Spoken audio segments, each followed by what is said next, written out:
3 minute.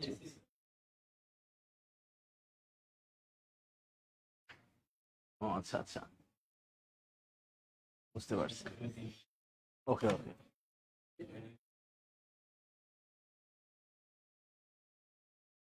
বুঝতে পারছি। আচ্ছা করো, তুমি আস্তে আস্তে করো, প্রেশার নেই। আর এগুলো যান্ত্রিক ত্রুটি হইতেই পারে, ইলেকট্রিক্যাল বিষয়।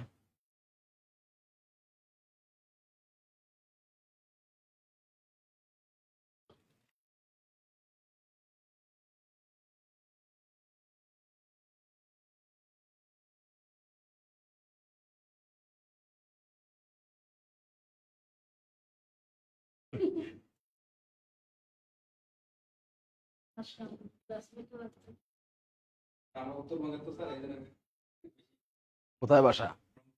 রংপুর কোথায়? ও আচ্ছা আচ্ছা, জয়পুরহাট। আপনার? বরিশাল।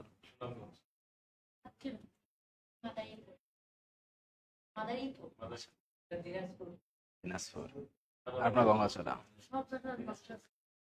ঢাকা তো মানে সব জায়গার মানুষ আসবে। এদিক থেকে শুরু করি, মাদারীপুর। মাদারীপুরে কোন জায়গায়? সদরেই? মাদারীপুরে অসংখ্যবার যাওয়া হয়েছে, অগণিত অসংখ্যবার। মাদারীপুর, আরে দূর, শ্বশুর বাড়ি হবে কেন? মাদারীপুরে ওই যে যে কলেজটা রয়েছে সরকারি কলেজের অপোজিটে, হ্যাঁ ওর অপোজিটেই ক্লাস নিতে যাওয়া হয়েছে অনেকবার। ভালো জায়গা, উন্নত জায়গা। বড় রাস্তার দরকার নেই, হুদেই বড় রাস্তা করে রাখছে। বুঝতে পারছেন? এটা জানি না, অনেক হিন্দু কিনা জানি না, তবে মাদারীপুর, মাদারীপুর অনেক উন্নত। 8-10টা জেলা যেরকম, সেরকম জেলা মাদারীপুর না। যেটাই হোক, উন্নত অনেক, রাস্তাঘাট থেকে শুরু করে মানুষের টাকা পয়সা অনেক, কিন্তু ইতালিয়ান ব্যাপার স্যাপার আছে এখানে, তাই না? ওখানে কোন একটা উপজেলা বা ইউনিয়ন আছে, নামই আছে মানে ইতালিয়ান পাড়া বা এই টাইপের কিছু একটা আছে, কানাডিয়ান পাড়া বা ইতালিয়ান পাড়া আছে, সব ওইভাবেই তৈরি করা আছে। অন্যতম আয়ের উৎস হচ্ছে রেমিটেন্স। ভালো জায়গা।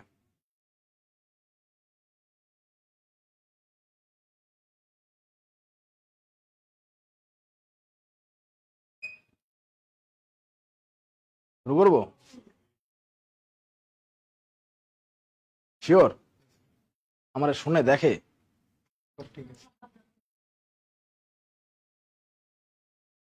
কমেন্ট না যদি আমি দেখতে পাই তাহলে কিভাবে বুঝবো? কমেন্ট দেখার ব্যবস্থা করো। আচ্ছা, আলোচনার বিষয়বস্তু হচ্ছে মানব দেহ। দেখেন, অসংখ্য ক্ষুদ্র ক্ষুদ্র কোষ নিয়ে গঠিত হয় টিস্যু, অসংখ্য টিস্যু নিয়ে গঠিত হয় অঙ্গ। আগে দেখেন পরে লিখবেন। অসংখ্য অঙ্গ নিয়ে হয় তন্ত্র, তন্ত্র, আর তন্ত্র নিয়ে হয় দেহ। ক্ষুদ্র ক্ষুদ্র কোষের সমন্বয়ে টিস্যু গঠিত হয়, টিস্যু নিয়ে অঙ্গ গঠিত হয়, অঙ্গ নিয়ে তন্ত্র, তন্ত্র নিয়ে হয় দেহ। জীবদেহের গাঠনিক ও কার্যকরী একক হচ্ছে কোষ, অর্থাৎ ক্ষুদ্র ক্ষুদ্র কোষ দ্বারা গঠিত হয় টিস্যু। তাহলে টিস্যু দ্বারা অঙ্গ, অঙ্গ দ্বারা তন্ত্র, তন্ত্র দ্বারা কি গঠিত হয়? দেহ। তাহলে এই যে মানব দেহ নিয়ে যে আলোচনা করব, এখানে কিছু তন্ত্র আসবে আমাদের আলোচনায়, এবং এই তন্ত্রগুলো যেহেতু অঙ্গ দ্বারা গঠিত, তার মানে আমাদের আলোচনায় কিছু অঙ্গ আসবে। অর্থাৎ আমরা অঙ্গ, তন্ত্র, দেহ এ নিয়েই মানব দেহের কিছু গুরুত্বপূর্ণ তথ্য আলোচনা করব, যেগুলো পরীক্ষায় আসার মতো। ওকে, আচ্ছা। শুরুতেই আমরা আলোচনা করব শ্বসন তন্ত্র নিয়ে। শ্বসন তন্ত্র, হ্যাঁ হ্যাঁ লিখে নেন। টিস্যু কি দ্বারা গঠিত? আর অঙ্গ কি দ্বারা গঠিত? আর তন্ত্র কি দ্বারা গঠিত? আর দেহ কি দ্বারা গঠিত? গুড, লিখে নেন।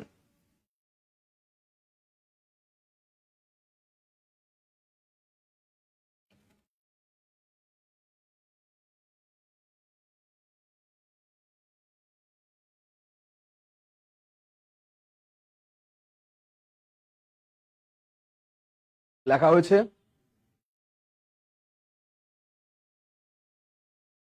হুম, এগুলো আলোচনা আজকে না, কোষ টিস্যু নিয়ে আলাদা একটা ক্লাসই আছে।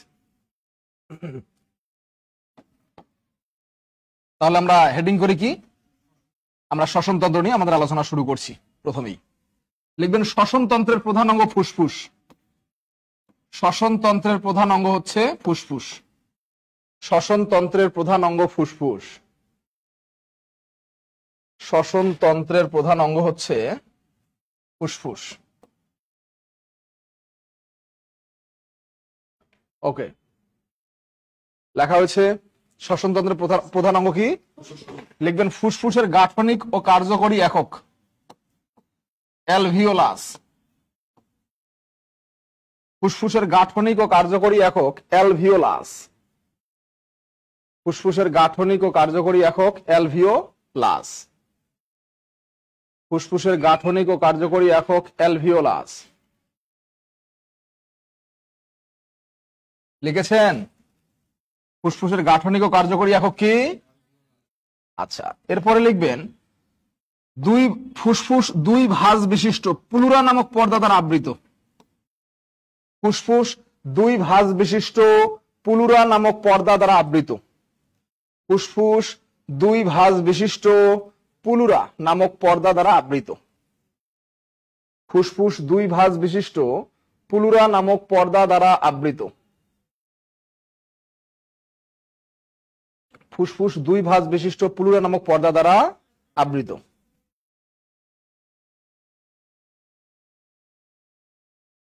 লিখেছেন? এরপরে লিখবেন ডান ফুসফুস 3 খণ্ডে এবং বাম ফুসফুস 2 খণ্ডে বিভক্ত। ডান ফুসফুস 3 খণ্ডে এবং বাম ফুসফুস 2 খণ্ডে বিভক্ত। ডান ফুসফুস 3 খণ্ডে এবং বাম ফুসফুস 2 খণ্ডে বিভক্ত। ডান ফুসফুস 3 খণ্ডে এবং বাম ফুসফুস 2 খণ্ডে বিভক্ত।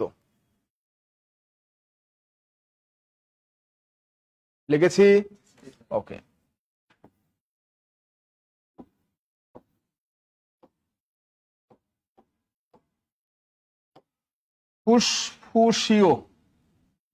ফুসফুসীয় ধমনী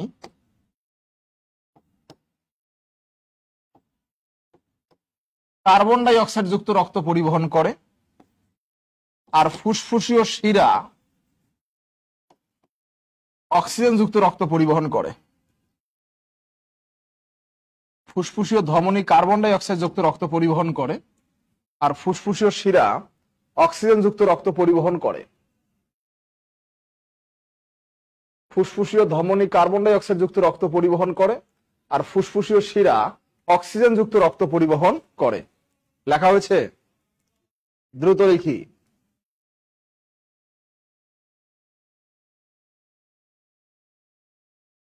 তাহলে শ্বসনতন্ত্রের প্রধান অঙ্গটার নাম কি?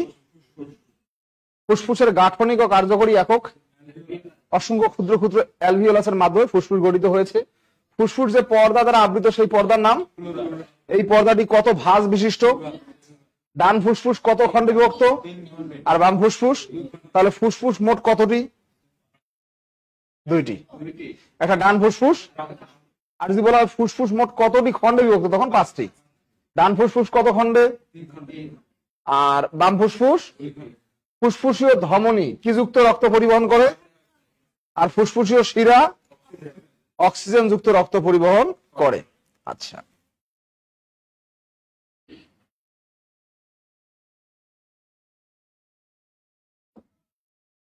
মানবদেহ ছাড়াও এই শ্বসনতন্ত্র নিয়ে কিছু গুরুত্বপূর্ণ তথ্য আছে, যেমন কেসো, এটা ত্বকের সাহায্যে শ্বাসকার্য পরিচালনা করে। কিসের সাহায্যে? ত্বক। এরপর আছে ব্যাঙাচি, এটা ফুলকার সাহায্যে শ্বাসকার্য পরিচালনা করে। মাছ, এটাও ফুলকার সাহায্যে শ্বাসকার্য পরিচালনা করে। কেসো ত্বকের সাহায্যে, ব্যাঙাচি ফুলকার সাহায্যে, এবং মাছও ফুলকার সাহায্যে শ্বাসকার্য পরিচালনা করে। ফুলকা। ব্যতিক্রম এই তিনটা বিষয় গুরুত্বপূর্ণ, মনে রাখবেন। কেঁচো ত্বকের সাহায্যে শ্বাসকার্য পরিচালনা করে, আর ব্যাঙাচি ফুলকার সাহায্যে, আর মাছ হচ্ছে ফুলকার সাহায্যে। আর যদি ব্যাং বলে ব্যাং, তখন কিন্তু হবে ফুসফুস। ব্যাং কি হবে? ফুসফুস। আর ব্যাঙাচি বলেছে মানে ব্যাঙের বাচ্চা, হ্যাঁ ওটাও ফুসফুস। হ্যাঁ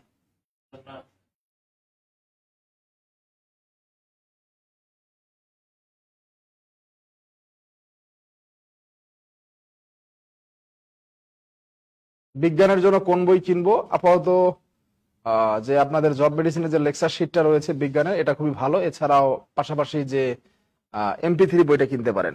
আচ্ছা, আমরা আলোচনায় আসি। যা লেখা হয়েছে আবার বলছি, অনেকে হয়তো বা দেরি করে জয়েন করছেন বা বিভিন্ন যান্ত্রিক ত্রুটির কারণে জয়েন হতে দেরি হচ্ছে। তাহলে আমরা দেখি এবার শ্বসনতন্ত্র হচ্ছে, শ্বসনতন্ত্রের প্রধান অঙ্গ ফুসফুস। শ্বসনতন্ত্রের গাঠনিক ও কার্যকরী একক যে ফুসফুস রয়েছে, এর গাঠনিক ও কার্যকরী একক অ্যালভিওলাস। আর ফুসফুস দুই ভাঁজ বিশিষ্ট প্লুরা নামক পর্দা দ্বারা আবৃত। ডান ফুসফুস 3 খণ্ডে এবং বাম ফুসফুস 2 খণ্ডে বিভক্ত। ফুসফুসীয় ধমনী কার্বন ডাই অক্সাইড যুক্ত রক্ত পরিবহন করে, আর ফুসফুসীয় শিরা অক্সিজেন যুক্ত রক্ত পরিবহন করে। কেঁচো ত্বকের সাহায্যে শ্বাসকার্য চালায়, ব্যাঙাচি ফুলকার সাহায্যে, মাছও ফুলকার সাহায্যে শ্বাসকার্য পরিচালনা করে। আচ্ছা, নিঃশ্বাস এবং প্রশ্বাস এই দুটি শব্দ তো আমাদের পরিচিত, তাই না?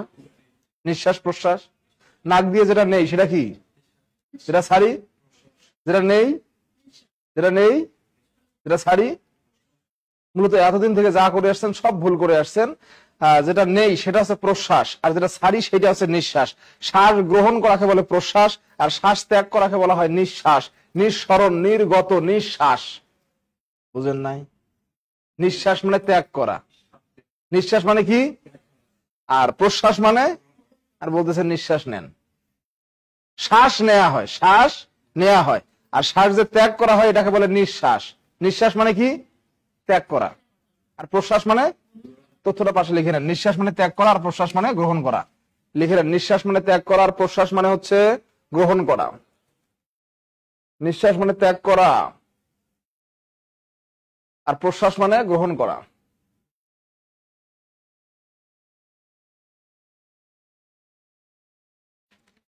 আপনারা অনলাইনে এই কোন ধরনের মানে মানে এই এতগুলো প্রশ্নের অ্যান্সার কিভাবে দেয়া যায়? হ্যাঁ, এগুলো কোন বিষয়ের ক্লাস, তারপরে হচ্ছে কি নিবন্ধনে কি এটা আসে না না আসে, এগুলো কই বই থেকে, কোন বই থেকে পড়বো, হাইলাইটস এর কততম অধ্যায়, এগুলো প্রশ্ন, এগুলো এটা এত প্রশ্ন করলে কিভাবে অ্যান্সার দেওয়া হবে?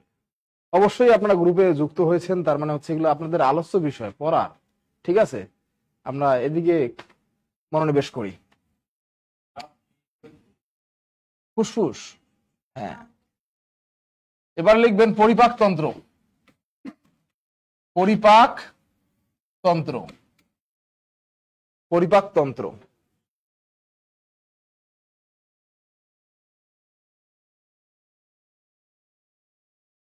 লিখেছেন? পরিপাক তন্ত্র সম্পর্কে লিখবেন, মুখ থেকে পাকস্থলী পর্যন্ত, মুখ থেকে পাকস্থলী পর্যন্ত, মুখ থেকে পাকস্থলী পর্যন্ত পরিপাক নালী বিদ্যমান। লিখবেন, মুখ থেকে পাকস্থলী পর্যন্ত পরিপাক নালী বিদ্যমান। মুখ থেকে পাকস্থলী পর্যন্ত পরিপাক নালী বিদ্যমান। মুখ থেকে পাকস্থলী পর্যন্ত পরিপাক নালী বিদ্যমান। এইগুলো এরা কারা? ডিসপ্লেতে এরা কেন? চেঞ্জ করে দাও, আমি তো কমেন্ট দেখবো।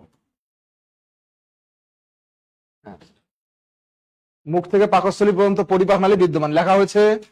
এরপরে লিখবেন, পরিপাক নালীর দৈর্ঘ্য 8 থেকে 10 মিটার। লিখবেন, পরিপাক নালীর দৈর্ঘ্য 8 থেকে 10 মিটার। পরিপাক নালীর দৈর্ঘ্য, অর্থাৎ এই রাস্তাতেই পরিপাক হয়, খাদ্য হজম হয় বা খাদ্য পরিপাক হয় এই রাস্তার ভিতর দিয়ে।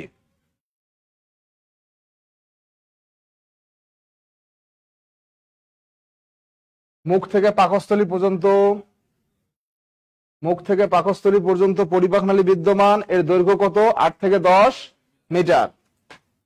লিখেছেন? আচ্ছা, এই পরিপাক যে নালীটা রয়েছে মুখ থেকে পাকস্থলী পর্যন্ত, এই পরিপাক নালীর অন্যতম দুটো অংশ, একটা নাম ক্ষুদ্রান্ত আর একটা নাম হচ্ছে বৃহদান্ত। ক্ষুদ্রান্ত নামক বিষয়টা আপনার আমার দেহে বিদ্যমান, এটা মুখ থেকে পাকস্থলী পর্যন্ত। মুখ থেকে পাকস্থলী পর্যন্ত যে আমাদের পরিপাক নালী রয়েছে, এই পরিপাক নালীর অন্যতম একটা গুরুত্বপূর্ণ বিষয় নাম হচ্ছে ক্ষুদ্রান্ত। এই ক্ষুদ্রান্তের দৈর্ঘ্য হচ্ছে 6 থেকে 7 মিটার।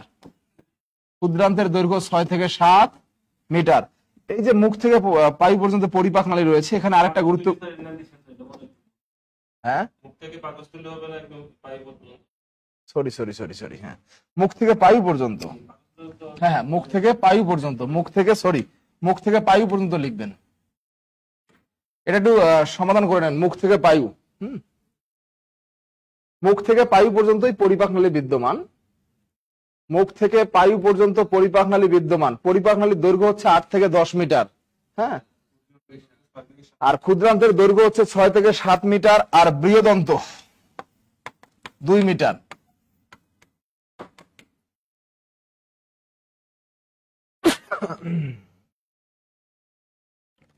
মুখ থেকে পায়ু পর্যন্ত পরিপাক নালী বিদ্যমান,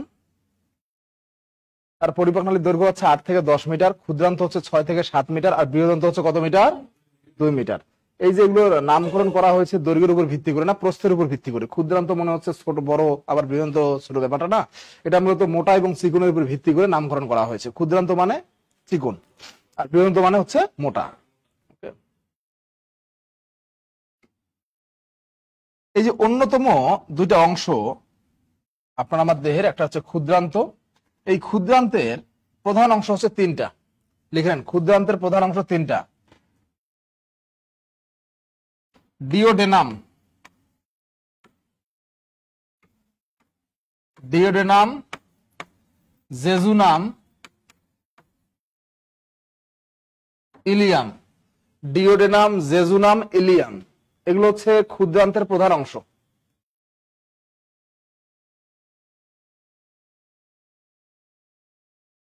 ডিওডেনাম, জেজুনাম, ইলিয়াম, এগুলো হচ্ছে ক্ষুদ্রান্তের প্রধান অংশ।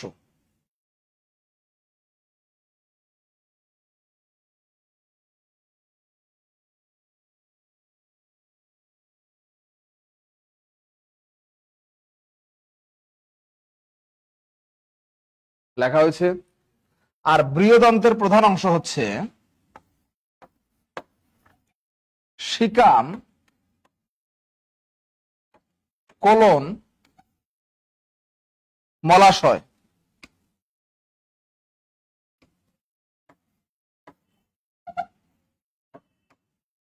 শিকাম, কোলন, মলাশয়। শিকাম, কোলন, মলাশয়। হ্যাঁ, বৃহদন্তের অংশ 3টি, এটা শিকাম, কোলন, মলাশয়।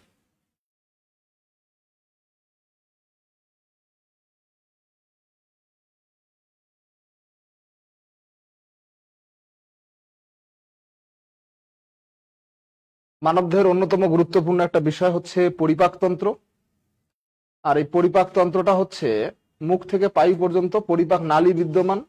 আর এই পরিপাক নালীর দৈর্ঘ্য হচ্ছে 8 থেকে 10 মিটার। এর মধ্যে ক্ষুদ্রান্ত আছে, বৃহদন্ত আছে। ক্ষুদ্রান্তের দৈর্ঘ্য 6 থেকে 7 মিটার, বৃহদন্ত হচ্ছে 2 মিটার। ক্ষুদ্রান্তের প্রধান অংশ হচ্ছে 3টা, একটা ডিওডেনাম, একটা জেজুনাম, একটা হচ্ছে ইলিয়াম। আর বৃহদন্ত নামক যে জায়গাটা রয়েছে আপনার আমার দেহের ভিতরে, এর প্রধান অংশ 3টা আছে, শিকাম, কোলন, মলাশয়। লেখা হয়েছে। অনলাইনে যারা যুক্ত হয়েছেন, তো বলেন এ পর্যন্ত লেখা হয়েছে কিনা।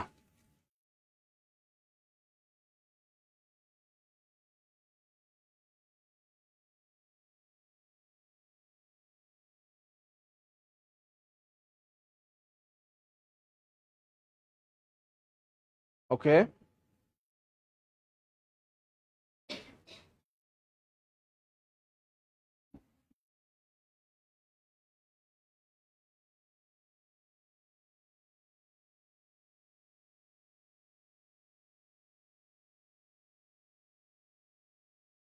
ওকে।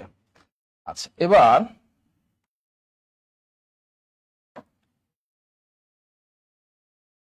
আমরা লিখব জিহবা। জিহবা,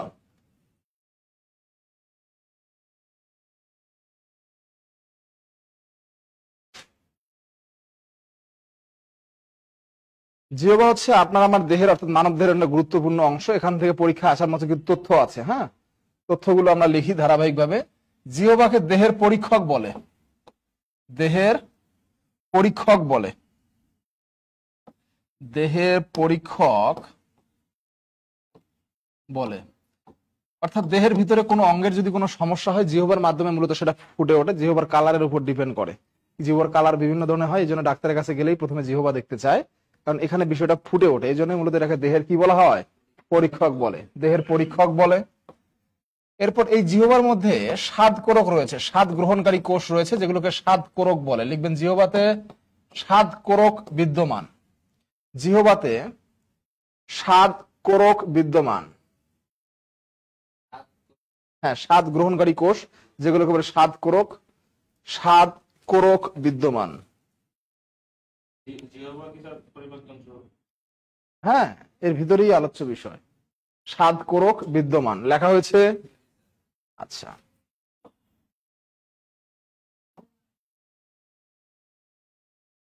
জিহ্বার এই যে সামনের অংশ, এখানে মিষ্টি ও নোনতা স্বাদ গ্রহণকারী স্বাদ কোরক রয়েছে।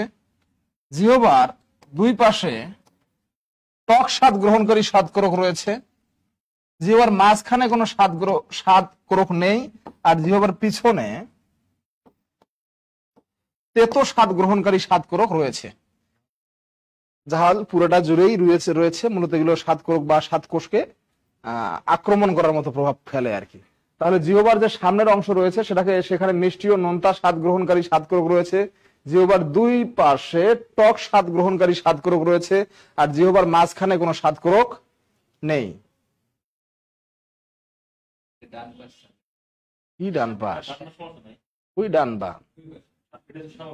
সামনের অংশ বলতেছি, শোনেন আগে কি বলি, এগুলো শোনেন, একটা কথা কয়েকবার বলি।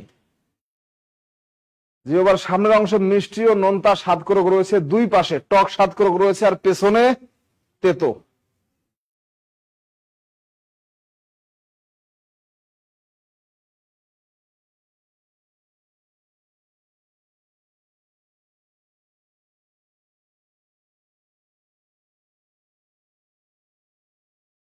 লেখা হয়েছে। এখন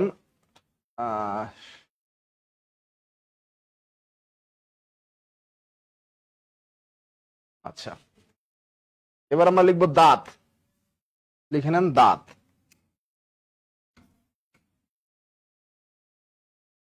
দাঁত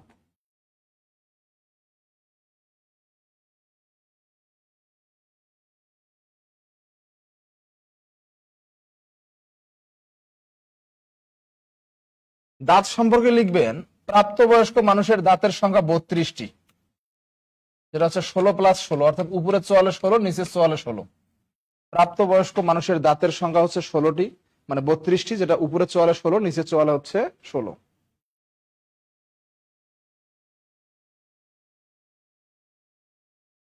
আচ্ছা, যারা কমেন্ট করছেন, হ্যাঁ, তারা একটু কুল হন, কুল কুল, এত অস্থির কেন? মানে একটু কুল হন, না লিখে দরকার হলে দেখেন, শুনেন, হ্যাঁ, বোঝেন, তারপর লিখবেন। ক্লাস তো রেকর্ডেড থাকে, পরে আবার দেখবেন, ঠিক আছে? এক একজন এক একটা কমেন্ট করেন, হ্যাঁ, তো হচ্ছে একটু কুল হন। তাহলে প্রাপ্তবয়স্ক মানুষের দেহে দাঁতের সংখ্যা কয়টি? 32টি, উপরে 44, নিচে 44 হচ্ছে 16। আচ্ছা, এরপরে লিখবেন মানুষের দুধ দাঁতের সংখ্যা হচ্ছে, দুধ দাঁত এর সংখ্যা হচ্ছে 20টি।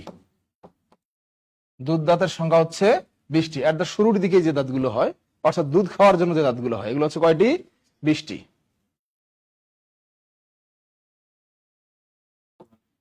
দাঁত হচ্ছে 4 প্রকার: কর্তন দাঁত, ছেদন দাঁত, অগ্রপেশন, আর হচ্ছে পেশন। কর্তন, ছেদন, অগ্রপেশন, আর একটা হচ্ছে পেশন। দাঁতকে 4 ভাগে ভাগ করা হয়েছে: কর্তন দাঁত, ছেদন দাঁত, অগ্রপেশন, পেশন।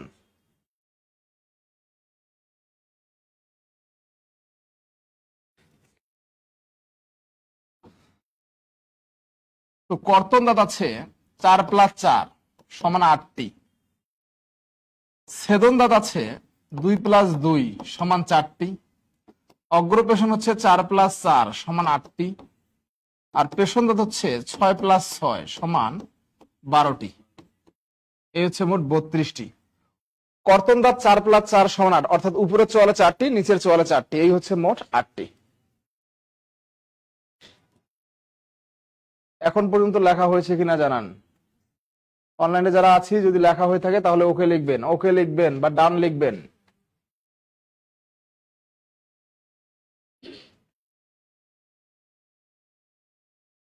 আক্কেল দাঁত বলা হয় কোনটাকে? হ্যাঁ, এই 12টার ভিতরে 4টা দাঁত থাকে যেটাকে আক্কেল দাঁত বলা হয়। এই 12টার মধ্যে 4টা দাঁতের নাম হচ্ছে আক্কেল দাঁত।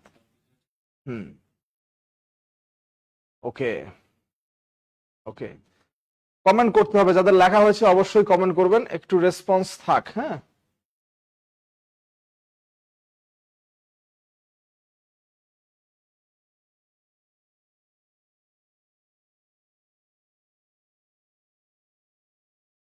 লিখবেন পাকস্থলী। পাকস্থলী। দাঁতের প্রকারগুলো বুঝিয়ে দেন। দাঁত নিয়ে কি গবেষণা করবেন যে দাঁত কোনটা কোন দাঁত? এগুলো মানে যতটুকু প্রয়োজন ততটুকু। কর্তন মানে বোঝাচ্ছে যে দাঁতগুলো কেটে ফেলে, কাটে কাটে খাবার কাটে। ছেদন, হ্যাঁ মানে ছেদ করে, খাবার যে ছেদ করে, এই বিষয়গুলো। পেষণ মানে পিষে, অগ্রপেষণ মানে পোষণ। কিছু বিষয় আছে, মানে মূল কথা হচ্ছে ওইভাবে যদি আলোচনা করি, হ্যাঁ আপনাদের আগ্রহ থাকতে পারে জানার, ব্যাপক জানার আগ্রহ থাকতে পারে। একটা বিষয় নিয়ে অনেক গভীরভাবে আলোচনা করা যায়, ব্যাপক আলোচনা করা, তাহলে আমরা মুভ করতে পারবো না। যতটুকু প্রয়োজন, প্রিলি না, যতটুকু প্রয়োজন ততটুকু আয়োজন। বুঝতে পারছেন? মানব দেহ নিয়ে কি আমরা সব আলোচনা করতে পারবো? পারবো? সম্ভব? আমি জাস্ট যেভাবে দেওয়ার চেষ্টা করছি, অর্থাৎ প্রিলি গুলো ভালোভাবে যেন হয় আপনাদের। দাঁত নিয়ে কি আমার 2 ঘন্টা আলোচনা শেষ হবে? একদিনে দাঁত নিয়ে আলোচনা শেষ হবে? হবে? বুঝতে পারছেন? একটু একটু।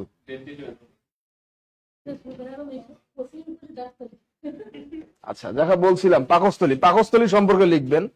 হ্যাঁ, পাকস্থলী সম্পর্কে লিখবেন প্রথম বাক্যটি, সেটা হচ্ছে খাদ্য নালী থেকে ক্ষুদ্রান্তের মাঝখানে অবস্থিত। লেখা বোঝা যায় না। খাদ্য নালী ও ক্ষুদ্রান্তের মাঝখানে অবস্থিত লিখে নেন। খাদ্য নালী ও ক্ষুদ্রান্তের মাঝখানে অবস্থিত। পাকস্থলী সম্পর্কে লিখবেন খাদ্য নালী ও ক্ষুদ্রান্তের মাঝখানে অবস্থিত। লেখা হয়েছে।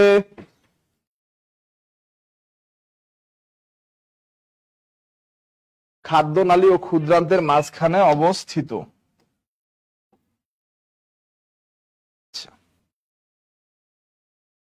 এরপরে লিখবেন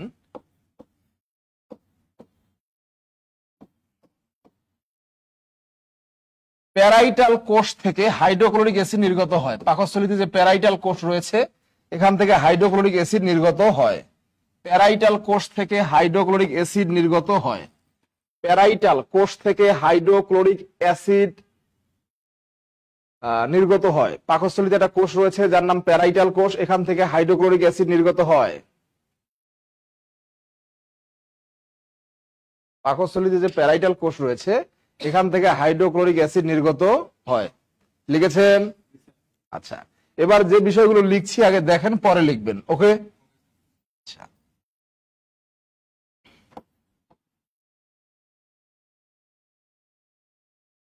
মুখ থেকে পাকস্থলী, এই মুখ থেকে পাকস্থলী পর্যন্ত রাস্তাতে শর্করা জাতীয় যে খাদ্য রয়েছে এটা পরিপাক হয়।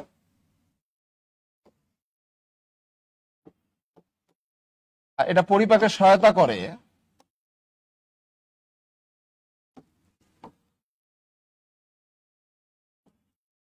টায়ালিন এবং মল্টেজ, এগুলো এনজাইম, খাদ্য পরিপাকে সহায়তা করে এনজাইম।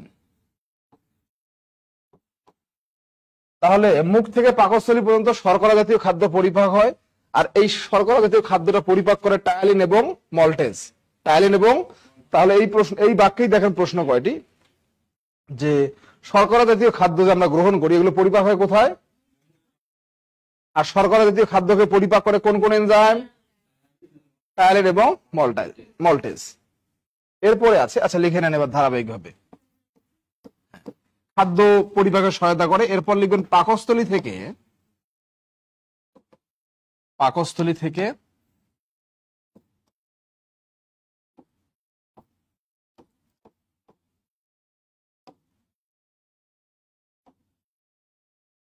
ক্ষুদ্রান্ত পর্যন্ত আমিষ জাতীয় খাদ্য পরিপাক হয়। এটা পরিপাক করে পেপসিন,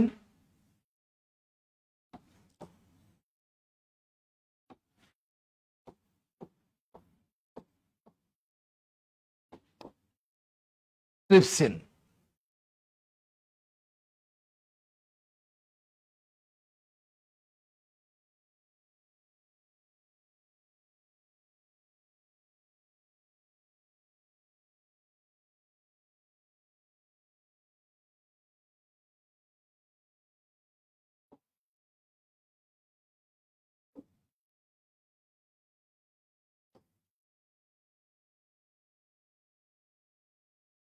ক্ষুদ্রান্তের বৃহদন্ত নামক যে জায়গা রয়েছে,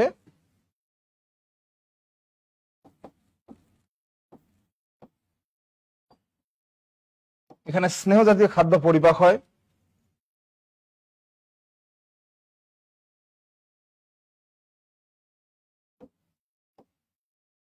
এটা হচ্ছে লাইপেজ আর হচ্ছে ফসফোলাইপেজ। এরা সহায়তা করে।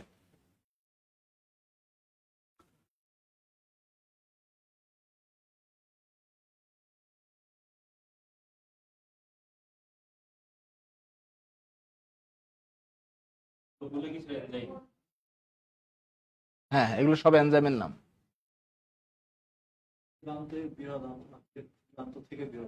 হ্যাঁ, ক্ষুদ্রান্তের বৃহদন্ত, ক্ষুদ্রান্তের বৃহদন্ত। Phospholipase, phospholipase.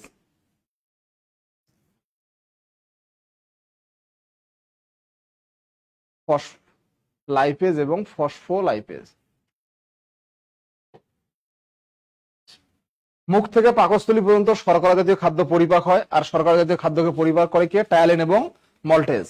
পাকস্থলী থেকে ক্ষুদ্রান্ত পর্যন্ত আমিষ জাতীয় খাদ্য পরিপাক হয়, এটা পরিপাক করে কে? পেপসিন এবং ট্রিপসিন। আর ক্ষুদ্রান্তের বৃহদন্তে স্নেহ জাতীয় খাদ্য পরিপাক হয়, আর এটা পরিপাক করে কে? লাইপেজ এবং ফসফোলাইপেজ। লেখা হয়েছে পিস পিস কই পরে লিখছি। হ্যাঁ,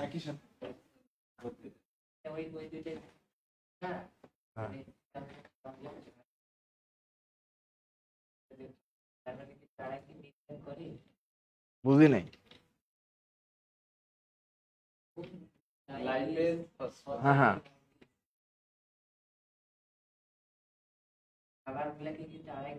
হ্যাঁ তারাগুলো, তারা এটা হজমে সহায়তা করে। এই যে টায়ালিন, মল্টেজ, পেপসিন, ট্রিপসিন, এরা বিভিন্ন ধরনের খাদ্যকে হজমে সহায়তা করে। পাকস্থলী। এবার লিখবেন যকৃত। লিখবেন যকৃত।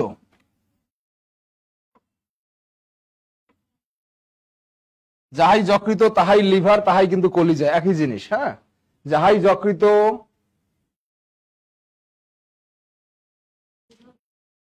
আর হচ্ছে কলিজা, একই জিনিস। আমরা আলোচনা করব যকৃত নিয়ে।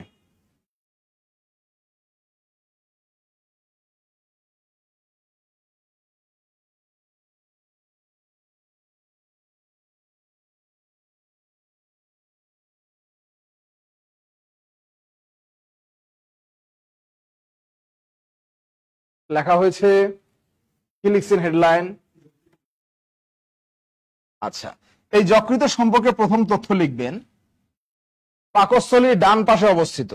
পাকস্থলীর, লিখে নেন, পাকস্থলীর ডান পাশে অবস্থিত। পাকস্থলীর ডান পাশে। আমরা কলিজা সম্পর্কিত যে তথ্যগুলো আছে পরীক্ষায় আসার মতো, আমরা সেগুলো লিখবো এখন। লিখবেন পাকস্থলীর ডান পাশে অবস্থিত। পাকস্থলীর ডান পাশে অবস্থিত, লিখেছেন। আমাদের আলোচ্য বিষয় কিন্তু মানবদেহ। মানবদেহে কিছু গুরুত্বপূর্ণ তথ্য আছে যেগুলো হয়তো বা কঠিন লাগতে পারে আপনাদের, শব্দগত দিক থেকে বা বাক্যগত দিক থেকে কঠিন লাগতে পারে, এগুলোকে মানায় নিতে হবে। তো ক্ষুদ্রান্তের নাম আমি কি দেব, ডিউরেনামের নাম কি দেব, পেপসিনের নাম কি দেব, এটা তো আসবে, তাই না? তাই কিছু কঠিন শব্দ আসবে, কিছু কঠিন বাক্য আসবে, এগুলো একটু মানায় নিতে হবে। আমি যতটা সম্ভব চেষ্টা করছি সহজ করে দেওয়ার জন্য, সহজ ভাষায় দেওয়ার জন্য। বাক্যগুলো লিখলে পড়লে দেখবেন সহজ ভাষায় আছে, ঠিক আছে? এর জন্য ধৈর্য ধরে বিষয়গুলোকে ধারাবাহিকভাবে লিখে নেন। তাহলে পাকস্থলীর ডান পাশে যে আমাদের অঙ্গটা রয়েছে সেটা হচ্ছে যকৃত। আচ্ছা, এই যকৃতকে দেহের ল্যাব বলা হয়, ল্যাব, যার বাংলা হচ্ছে গবেষণাগার, দেহের ল্যাব বলা হয়। এটাকে দেহের কি বলা হয়? ল্যাব। যাহাই যকৃত তাহাই লিভার তাহাই কিন্তু কলিজা। হ্যাঁ, এটাকে দেহের ল্যাব বলা হয়।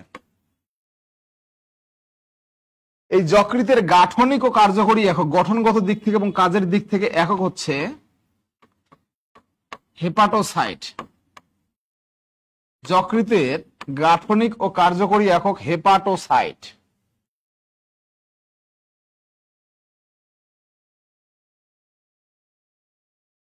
যকৃতের গাঠনিক ও কার্যকরী একক হেপাটোসাইট।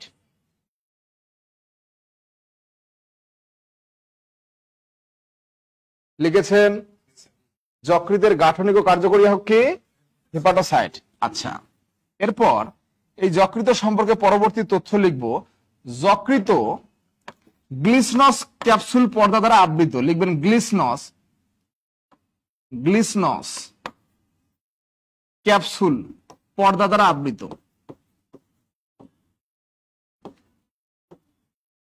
যকৃত গ্লিসনস ক্যাপসুল পর্দা দ্বারা আবৃত। যকৃত গ্লিসনস ক্যাপসুল পর্দা দ্বারা আবৃত। লিখেছেন? আচ্ছা, গ্লিসনস ক্যাপসুল পর্দা দ্বারা আবৃত। এরপরে লিখবেন যকৃত সম্পর্কে যে যকৃত হচ্ছে মানবদেহের সবচেয়ে বড় গ্রন্থি। লিখবেন সবচেয়ে বড় গ্রন্থি। পরবর্তী বাক্য লিখবেন সবচেয়ে বড় গ্রন্থি। পরীক্ষা প্রশ্ন হবে সবচেয়ে বড় গ্রন্থির নাম কি? যকৃত। সবচেয়ে বড় গ্রন্থি দাঁড়িয়ে দেন। তাহলে যকৃত সম্পর্কে লিখলেন সবচেয়ে বড় কি? গ্রন্থি। লেখা হয়েছে? আচ্ছা, এই যে বাক্যটা লিখলেন, এই বাক্যের শেষে লিখবেন অঙ্গ ইকুয়াল ত্বক। যদি পরীক্ষায় আসে সবচেয়ে বড় অঙ্গের নাম কি, তখন হবে ত্বক। যদি বলা হয় সবচেয়ে বড় অঙ্গের নাম কি, তখন ত্বক। আর যদি বলা হয় সবচেয়ে বড় গ্রন্থির নাম কি, তখন হবে যকৃত। হ্যাঁ, গ্রন্থির কথা বলা হচ্ছে, গ্রন্থি। আর যদি বলা হয় সবচেয়ে বড় অঙ্গ কি, তখন কি হবে? ত্বক। আর যদি বলা হয় সবচেয়ে বড় গ্রন্থি কোনটি? যকৃত। ওকে, আচ্ছা।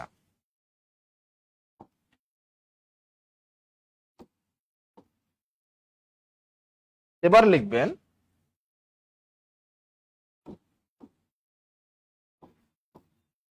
বিলিরুবিন তৈরি হয়।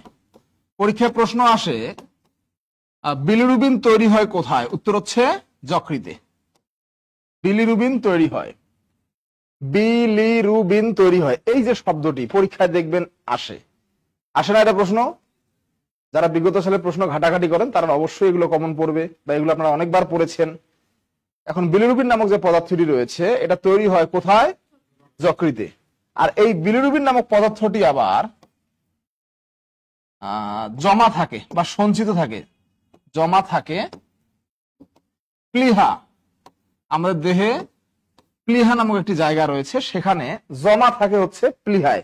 তাহলে যদি বলে তৈরি হয় কোথায়? যকৃতে। আর যদি বলা হয় জমা থাকে কোথায়, তখন হবে প্লীহা।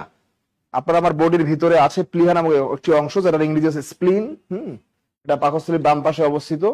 তো এখানেই মূলত বিলিরুবিন জমা থাকে। তৈরি হয় যকৃতে আর জমা থাকে প্লীহায়। এটা 4টি খণ্ডে বিভক্ত, মানে যকৃত 4টি খণ্ডে বিভক্ত। যকৃত 4টি খণ্ডে বিভক্ত। যকৃত 4টি খণ্ডে বিভক্ত। যকৃত 4টি খণ্ডে বিভক্ত।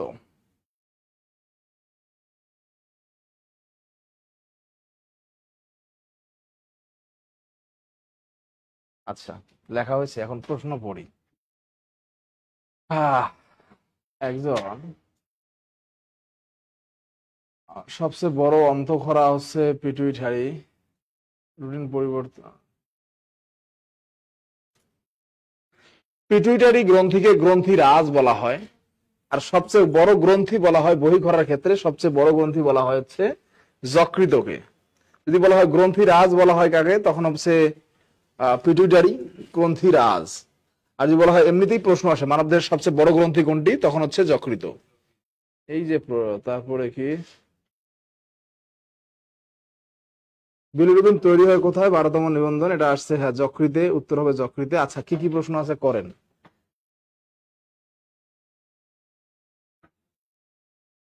প্রশ্ন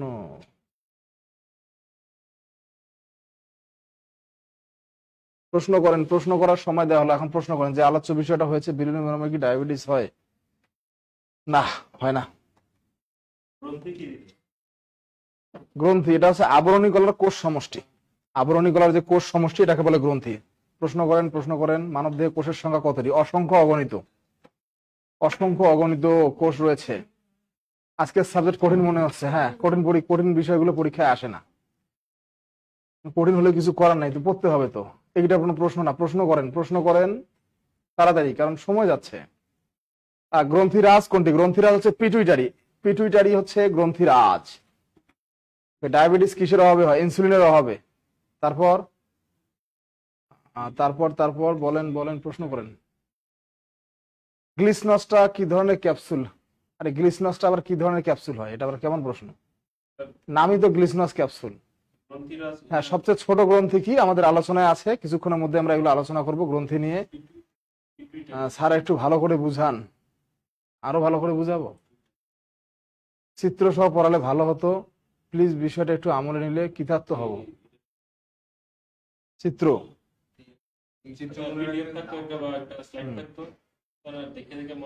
স্যার, আমার শরীর দুর্বল কিসের জন্য?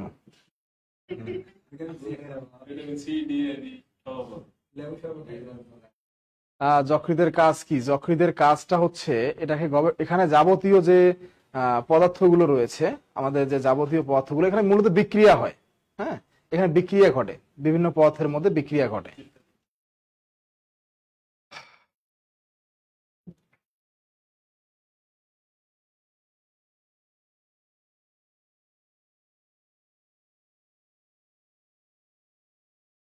আর পিডিএফ দেবেন না? পিডিএফ এর বিষয়টা হচ্ছে কর্তৃপক্ষ জানে। জুবাই জিকে পড়লে কি হবে স্যার? জিকে পড়লে আপনি ভালো করবেন, আর অনেক সুন্দর ক্লাস। আচ্ছা, মুরসালিন হোসাইন স্যার, আচ্ছা চিনেন আমাকে আগে থেকে। তারপর ডায়াবেটিস হলে কি চিনি খাওয়া যায়? না, যায় না। গ্লিসনাস ক্যাপসুল বলা, গ্লিসনাসকে এটা ওয়ান কাইন্ড অফ পর্দা। হ্যাঁ, যেমন রেনাল ক্যাপসুল পর্দা আছে, ইঞ্জিনিয়ার এমডি খোরশেদ আলম। আর রেনাল ক্যাপসুল পর্দা দ্বারা হচ্ছে বৃক্ক ঢাকা থাকে। পর্দা যে যকৃত যে পর্দা দ্বারা আছে, হ্যাঁ, এটার নাম হচ্ছে গ্লিসনস ক্যাপসুল। মস্তিষ্ক নিয়ে কিছু তথ্য দেন। না, আজকে মস্তিষ্ক নিয়ে তথ্য দিব না। মস্তিষ্ক নিয়ে আলাদা একটা ক্লাসই আছে, হৃৎপিণ্ড নিয়ে আলাদা একটা ক্লাসই আছে। মানবদেহ নিয়ে আজকে যে তথ্য দেওয়া হবে এটাই শেষ তথ্য না। এরকম তথ্য, এরকম মানে হৃৎপিণ্ড নিয়ে আলাদা ক্লাস আছে, মস্তিষ্ক নিয়ে আলাদা ক্লাস আছে, তারপর হচ্ছে মানবদেহের রোগ ব্যাধি নিয়ে এগুলো আলাদা ক্লাস আছে। হুম, আচ্ছা। বৃক্ষের একক কি? বৃক্ষ এখনো পড়ায় নেই, আসতেছি। বৃক্ষের একক হচ্ছে নেফ্রন। স্যার, অ্যালার্জির জন্য কি খাবো? ডাক্তার দেখান। মাইক্রোফোনটা কাছে নেন, আপনার কথা আসতে শোনা যায় না। এই কথা কেউ বলে না, একমাত্র আপনি বললেন। তার মানে আপনার ফোনের সমস্যা হতে পারে, হ্যাঁ, আপনার স্পিকারের সমস্যা হতে পারে। আর যকৃত চারটি কি কি? আমি কখনো এই কথা বলি নাই যে যকৃত চারটা, এটা না কথা হইলো। যকৃত চারটি এটা বলছি, মানে কলিজা চারটি এটা কথা বলছি? বলেন তো, এটা চারটি খণ্ডে বিভক্ত। বলি কি শোনে কি? আবু আদনান মুসা এগুলো কি লেখেন? হ্যাঁ, আচ্ছা। তারপর হচ্ছে অনেক, হ্যাঁ, ধন্যবাদ স্মরণ করার জন্য। রাসেল মিয়া, সুন্দর ক্লাস। এটা কি আচ্ছা, যে টপিক গুলো বিভিন্ন ক্লাসের সঙ্গে সমৃদ্ধ থাকে, এটা হচ্ছে নেক্সট ক্লাস। কি? কই? কোথায়? বাহ, সুন্দর। আচ্ছা, ওকে, তাহলে আলোচনা শুরু করি। হ্যাঁ, আলোচনা শুরু করি। আচ্ছা, এরপরে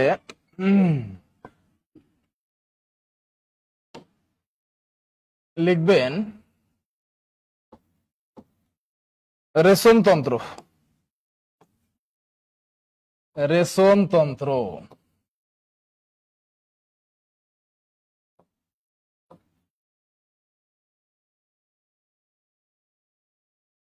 রেশনতন্ত্র হেডলাইন করেছেন। আচ্ছা, রেশনতন্ত্র সম্পর্কে লিখবেন রেশনতন্ত্রের প্রধান অঙ্গ হচ্ছে বৃক্ক, মানে যেটাকে আমরা কিডনি বলি।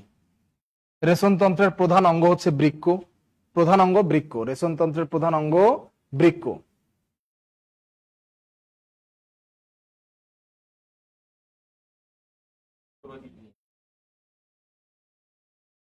লেখা হয়েছে যাহাই বৃক্ক তাহাই কি কিডনি, একই বিষয়।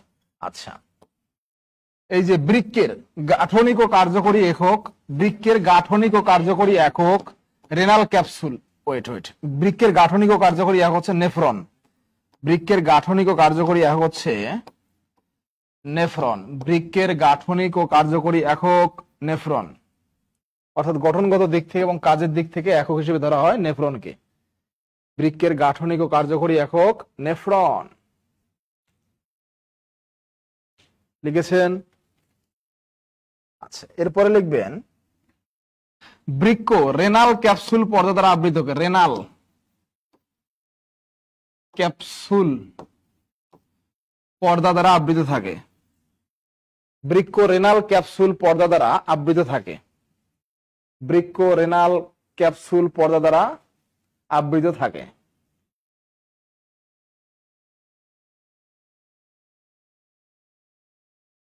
লিখছেন? আবার কমেন্ট পড়া শুরু করে দেই। তার বিসিএস এর প্রশ্নে থাকে মিষ্টি জাতীয় খাবার খেলে ডায়াবেটিস বাড়ে, এই কথা মিথ্যা। ডায়াবেটিস, মিষ্টি জাতীয় খাবার খেলে ডায়াবেটিস হবে এই কথা মিথ্যা। তবে ডায়াবেটিস হলে মিষ্টি জাতীয় খাবার পরিহার করতে হবে, এটা ঠিক।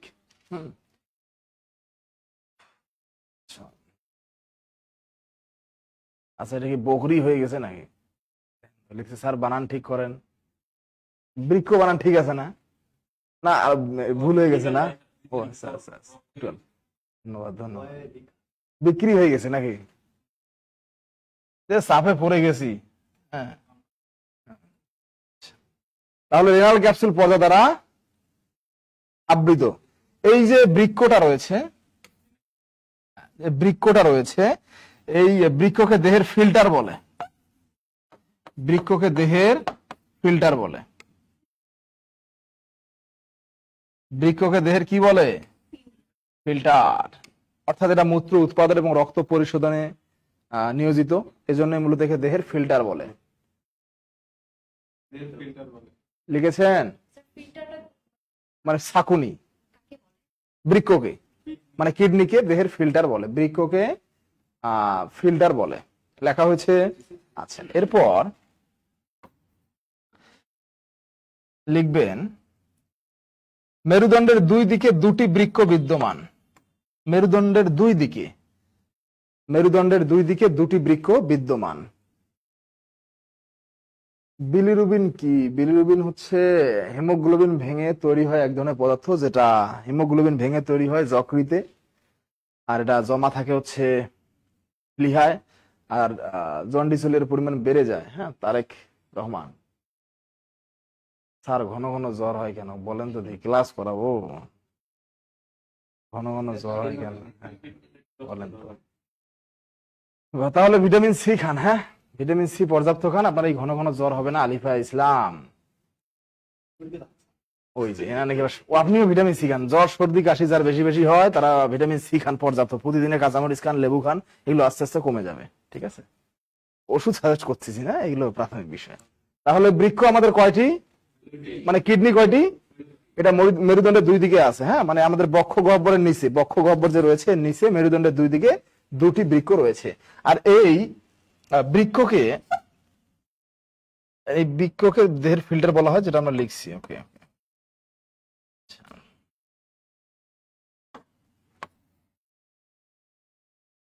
এবার লিখবেন কঙ্কাল তন্ত্র।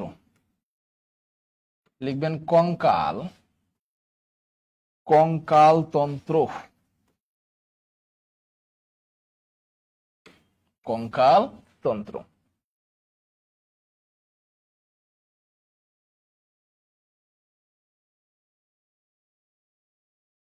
কঙ্কাল তন্ত্র সম্পর্কে লিখবেন, প্রাপ্তবয়স্ক মানুষের দেহে হাড়ের সংখ্যা বা অস্থির সংখ্যা 206টি। প্রাপ্তবয়স্ক মানুষের দেহে অস্থির সংখ্যা 206টি। প্রাপ্তবয়স্ক, ছোটদের বেশি বড়দের কম, হ্যাঁ, এজন্যই লেখা হয়েছে প্রাপ্তবয়স্ক মানুষের দেহে অস্থির সংখ্যা 206টি। অনুগ্রহপূর্বক চিত্র সহকারে পড়ালে ভালো হতো, এটা আমরাও জানি, কিন্তু চিত্র সহকারে পড়াতে গেলে এতগুলো তথ্য আলোচনা করা যায় না, একটা অঙ্গ নিয়ে অনেক সময় চলে যাবে, তখন বিসিএস এর জন্য এই বিজ্ঞান মানে কতগুলো যে ক্লাস করা লাগবে তার ঠিক নাই, বুঝতে পারছেন? সব বিষয় একটু বোঝা লাগে। আপনি একটা বিষয় এত ভালো জেনে, এত বেশি করে জেনে কি করবেন? ওই মানে যদিও বা জানা রাইট আছে, আমি অনেক জানতে চাই, কিন্তু আসলে বিজ্ঞান তো অন্য ধরনের একটা বিষয়। একটা অঙ্গ নিয়ে কতক্ষণ আলোচনা করা যাবে? যাবে না। একটা অঙ্গ নিয়ে জাস্ট একটু বোঝেন, মানে আমি যার যে তথ্যগুলো দিচ্ছি এগুলো পরীক্ষা আসার মতো তথ্য, আর কি বলবো।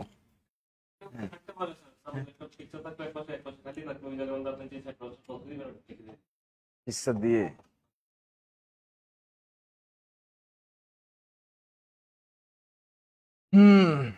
আচ্ছা, এরপরে লিখবেন সবচেয়ে বড় অস্থি ফিমার, এটা হচ্ছে পায়ে অবস্থিত, হ্যাঁ, হাঁটুর উপরে যে অংশটা পায়ে। আর সবচেয়ে ছোট অস্থি হচ্ছে মানে হাড়, যেটা স্টেপিস, এটা কানে অবস্থিত।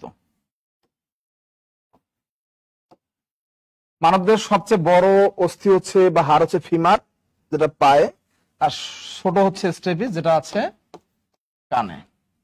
মোট অস্থির সংখ্যা 206টি।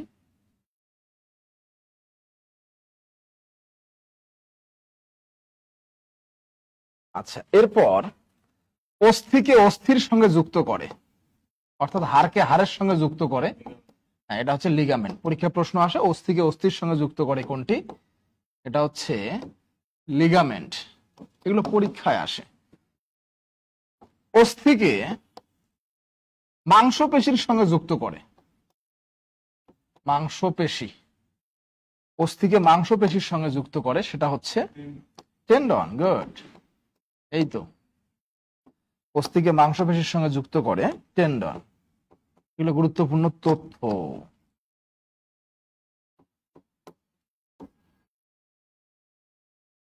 অস্থিকে অস্থির সঙ্গে যুক্ত করে লিগামেন্ট, আর অস্থিকে মাংসপেশির সঙ্গে যুক্ত করে টেন্ডন।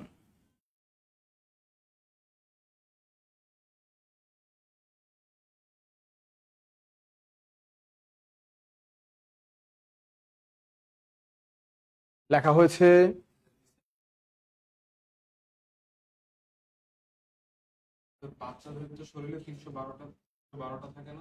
আরো বেশি, 310টা প্লাস থাকে, এরকম 300 প্লাস থাকে। এরপরে লিখবেন মানবদেহে মোট কশেরুকা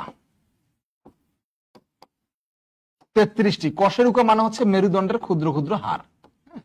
মানবদেহে মোট কশেরুকা হচ্ছে 33টি। মানবদেহে মোট কশেরুকা হচ্ছে 33টি। মানবদেহে মোট কশেরুকা হচ্ছে 33টি। মানবদেহের মোট কশেরুকা হচ্ছে 33টি। লিখেছেন? তাহলে কঙ্কালতন্ত্র সম্পর্কে এই গুরুত্বপূর্ণ তথ্যগুলোই পরীক্ষা বারবার ঘুরে ফিরে আসে, আমরা এগুলো আয়ত্তে রাখবো।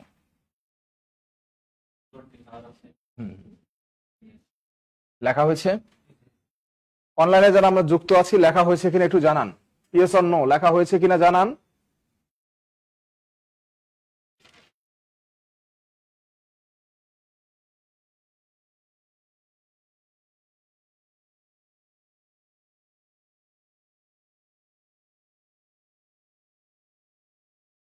এই অংশ থেকে পরীক্ষার প্রশ্ন আসে কেমন? অবশ্যই আসে, জন্যই আলোচনা করা হচ্ছে। হ্যাঁ, আপনাদের মানে একদম শর্ট, সংক্ষেপে একদম গুরুত্বপূর্ণ তথ্যগুলোই আলোচনা করা হচ্ছে। হ্যাঁ হ্যাঁ, কারো কমেন্ট করতেছে।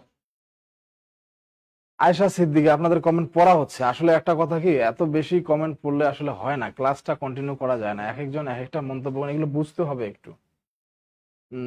কি আজকের টপিক গুলো কি হাইলাইটস বইতে আছে? এটা মানে সব তথ্য হাইলাইটসে পাবেন না। হ্যাঁ, কিছু তথ্য পাবেন, কিছু ইনক্লুড করা আছে, এমন তো না যে হাইলাইটস থেকেই সব কমন হবে। হ্যাঁ, মানে গুরুত্বপূর্ণ এগুলো মিক্স থাকে। কশেরুকা কি? এটা মানবদেহের ক্ষুদ্রতম হাড়।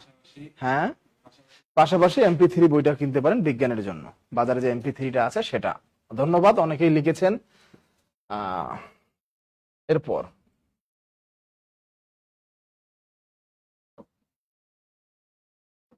লিখবেন খাদ্য ও পুষ্টি।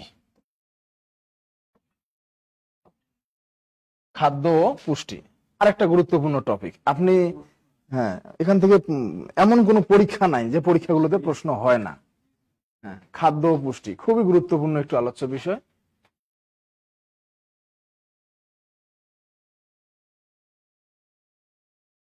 খাদ্য ও পুষ্টির মধ্যে বেসিক ডিফারেন্সটা হচ্ছে দেহ দেহ যেটা গ্রহণ করে এটা খাদ্য, আর দেহ যেটা শোষণ করে সেটা হচ্ছে পুষ্টি। তাহলে দেহ কর্তৃক গৃহীত বিষয়টার নাম হচ্ছে খাদ্য, আর দেহ কর্তৃক শোষিত বিষয়টার নাম হচ্ছে পুষ্টি।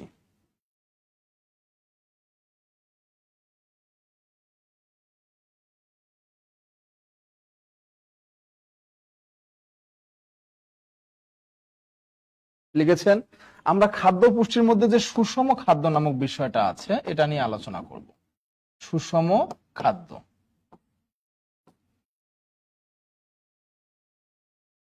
সুষম খাদ্য এর উপাদান থাকে 6টি, অর্থাৎ সুষম খাদ্যের উপাদান কয়টি? 6টি। সুষম খাদ্যের উপাদান হচ্ছে 6টি: শর্করা, আমিষ, স্নেহ, ভিটামিন, খনিজ লবণ, আরেকটা হচ্ছে পানি।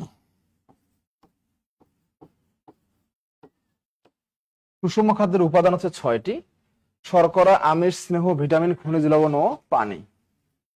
সুষম খাদ্যে এই 6টি উপাদান বিদ্যমান।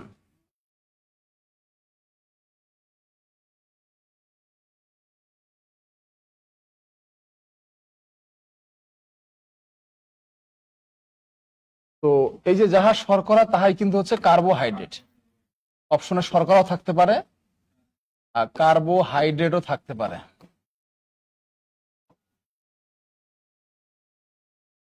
আমিষও থাকতে পারে, প্রোটিনও থাকতে পারে, স্নেহ থাকতে পারে, লিপিডও থাকতে পারে। যাহাই আমিষ তাহাই প্রোটিন।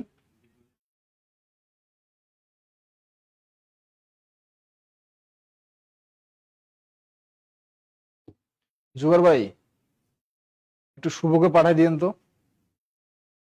জুয়ার ভাই একটু শুভকে পাঠাই দেন।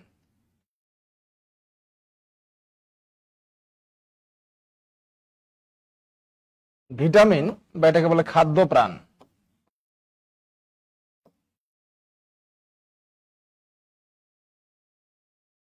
খনিজ লবণ বা হচ্ছে মিনারেল।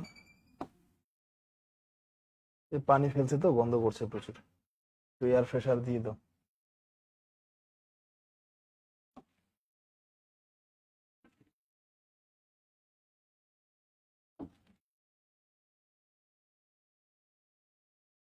তাহলে শর্করাও থাকতে পারে, কার্বোহাইড্রেটও থাকতে পারে, আমিষও থাকতে পারে, প্রোটিনও থাকতে পারে, তারপর স্নেহ থাকতে পারে, লিপিডও থাকতে পারে, ভিটামিনও থাকতে পারে, খাদ্য প্রাণও থাকতে পারে, খনিজ লবণ থাকতে পারে বা মিনারেলও থাকতে পারে। তাহলে যাহাই শর্করা তাহাই কার্বোহাইড্রেট, যাহাই আমিষ তাহাই প্রোটিন, যাহাই স্নেহ তাহাই লিপিড, যাহাই ভিটামিন তাহাই খাদ্য প্রাণ, যাহাই খনিজ লবণ তাই হচ্ছে মিনারেল। তার মানে হচ্ছে খনিজ লবণ যুক্ত পানি। বুঝতে পারছেন?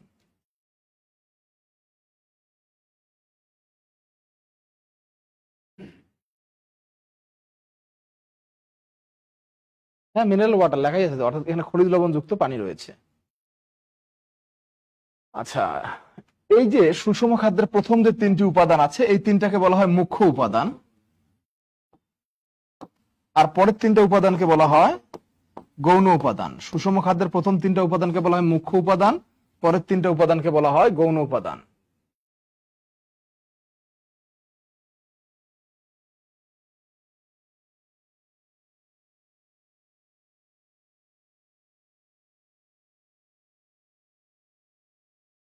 লেখা হয়েছে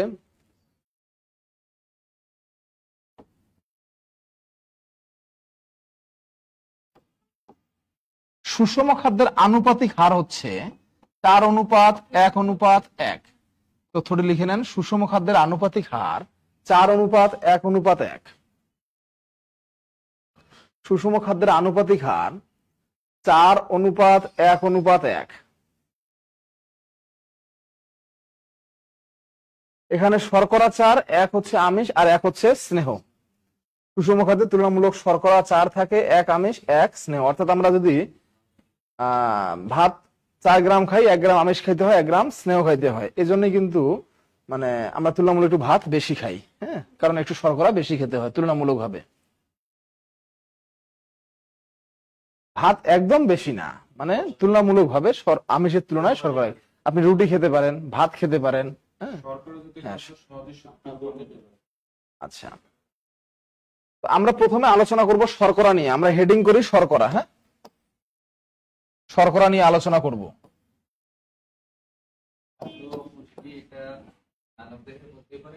এটা আলাদা টপিক, আলাদা টপিক।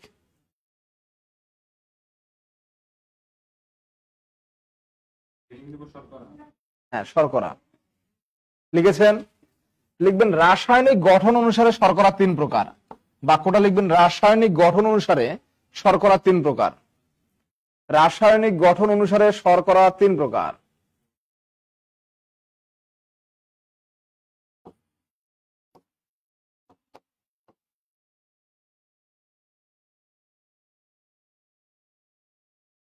মনোস্যাকারাইড,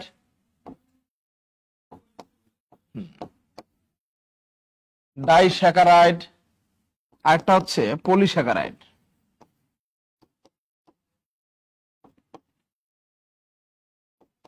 মনোস্যাকারাইড, ডাইস্যাকারাইড, আরেকটা হচ্ছে পলিস্যাকারাইড। রাসায়নিক গঠন অনুসারে শর্করা 3 প্রকার। রাসায়নিক গঠন অনুসারে শর্করা 3 প্রকার: মনোস্যাকারাইড, ডাইস্যাকারাইড, পলিস্যাকারাইড।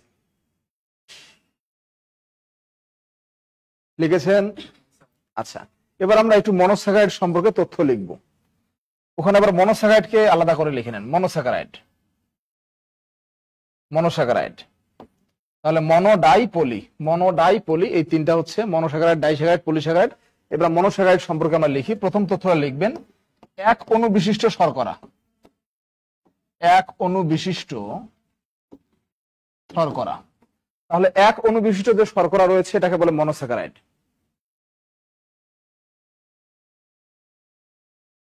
এর উদাহরণ হচ্ছে গ্লুকোজ, ফ্রুক্টোজ, এগুলো হচ্ছে মনোস্যাকারাইডের উদাহরণ। Glucose, fructose, glucose, fructose. এখানে একটা তথ্য লিখবো আমরা যে আপেল, গাজর, এখানে আছে গ্লুকোজ। মধু, আম, এখানে আছে ফ্রুক্টোজ। প্রশ্ন আসে পরীক্ষায়, মধুতে কোন শর্করা আছে? ফ্রুক্টোজ। তাহলে আপেলে কোন শর্করা আছে? গ্লুকোজ। সাব্বির, জুবার ভাই একটু সাব্বিরকে পাঠাই দিন তো, এটা কি পরিষ্কার করছে?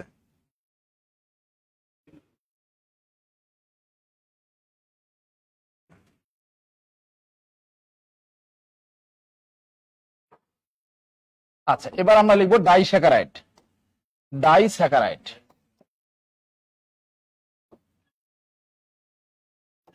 Disaccharide, disaccharide. লিখেছেন? ডাইস্যাকারাইড সম্পর্কে লিখবেন 2 অণু বিশিষ্ট শর্করা। 2 অণু বিশিষ্ট শর্করা,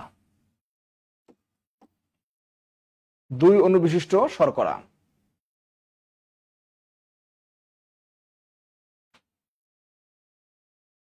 খাদ্য পুষ্টির টপিক শুরু করলেন যে, আজকের টপিক মানবদেহ। এখন হ্যাঁ, আজকের টপিকটার মধ্যে মানবদেহ ছিল, খাদ্য পুষ্টি ছিল। প্রথমে হেডিংটা আপনাদের দেয়া হয়, যে আজকে এটা নিয়ে আলোচনা, তার মানে শুধু ওইটা নিয়ে না, আরো বিভিন্ন বিষয় থাকে। বিষয়টা হচ্ছে এরকম। তো এই তথ্যগুলো অনেকে আগে বিভিন্ন ক্লাসে পেয়েছেন, যদি ইনক্লুড থাকেন তারা স্কিপ করে যান, হ্যাঁ, যারা অনেকেই করে নাই তারা করবে, ঠিক আছে। তাহলে ডাইস্যাকারাইড হচ্ছে 2 অনুবিশিষ্ট শর্করা। এর উদাহরণ হচ্ছে সুক্রোজ, ল্যাকটোজ। সুক্রোজ, ল্যাকটোজ এগুলো হচ্ছে ডাইস্যাকারাইডের উদাহরণ। ডাইস্যাকারাইড শর্করা বলতে বোঝায় এখানে 2 অনুবিশিষ্ট শর্করা রয়েছে।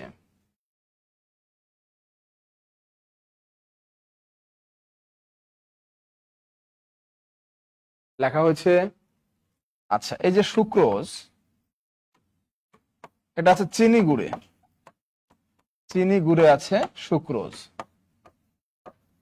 আর দুধ দইয়ে আছে ল্যাকটোজ, দুধ দইয়ে আছে ল্যাকটোজ। পরীক্ষার প্রশ্ন হবে দুধে কোন শর্করা আছে? ল্যাকটোজ। মধুতে কোন শর্করা আছে? ফ্রুক্টোজ।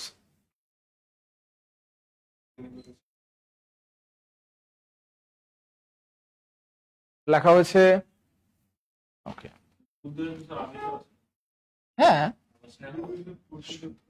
সব উপাদানে, দুধকে তো আদর্শ খাবার বলা হয়, সব উপাদানে আছে, হ্যাঁ।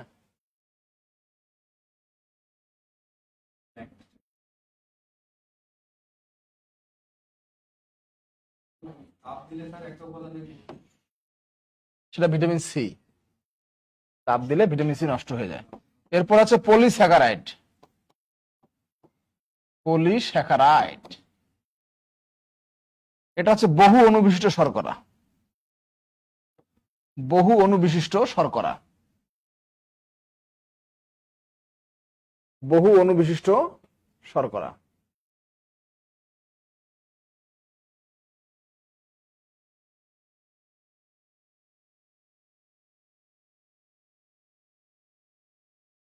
লেখা হয়েছে, ওকে।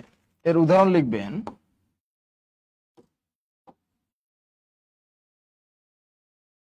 শ্বেতসার,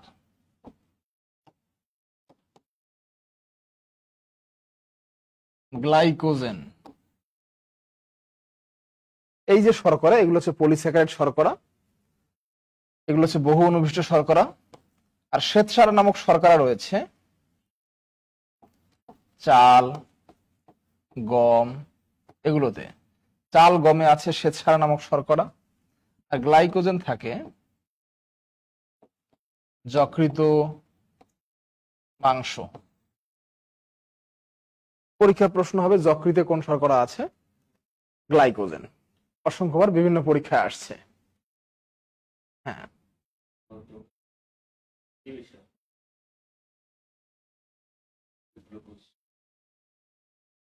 লিখেছেন,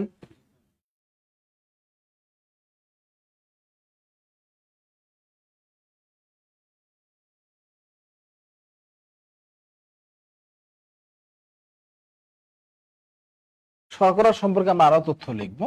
লিখবেন শর্করাতে কার্বন অনুপাত হাইড্রোজেন অনুপাত অক্সিজেন ইকুয়াল 1:2:1। লিখবেন শর্করাতে কার্বন, হাইড্রোজেন, অক্সিজেনের অনুপাত 1:2:1। শর্করাতে কার্বন, হাইড্রোজেন, অক্সিজেন অনুপাত হচ্ছে 1:2:1। লিখেছেন? আচ্ছা, এরপরে লিখবেন 1 গ্রাম শর্করা হতে 4 কিলো ক্যালোরি শক্তি উৎপন্ন হয়। 1 গ্রাম শর্করা হতে 4 কিলো ক্যালোরি শক্তি উৎপন্ন হয়।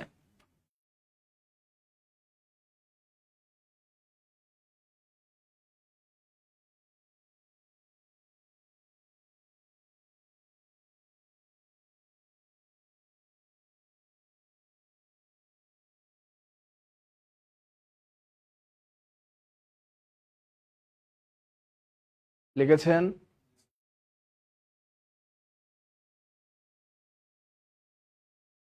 আচ্ছা, এই যে তথ্যগুলো আপনারা লিখছেন বা লিখে নিচ্ছেন, আহ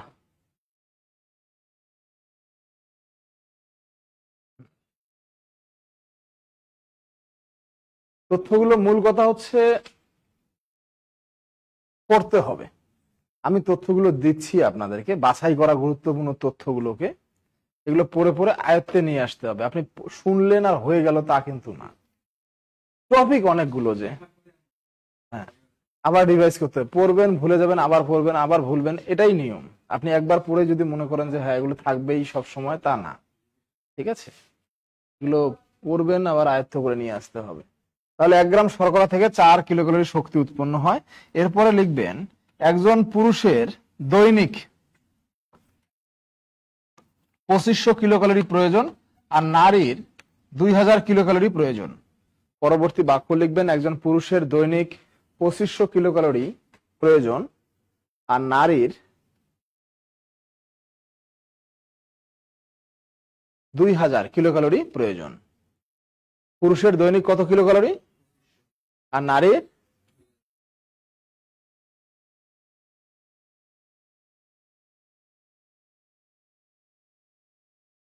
হ্যাঁ, আজকের যে অবশ্যই আমাদের মাধ্যমিক লেভেলের বিজ্ঞান বইটাই ফলো করবেন আপনারা, এটা তো ঠিক আছে। আর বাজার থেকে MP3 যে বইটা আছে এটা ফলো করবেন। মাধ্যমিক লেভেল থেকেই মূলত সব সাবজেক্টেরই প্রশ্ন হয়, তাই না? আচ্ছা, এবার হেডিং করেন আমিষ। আমিষ,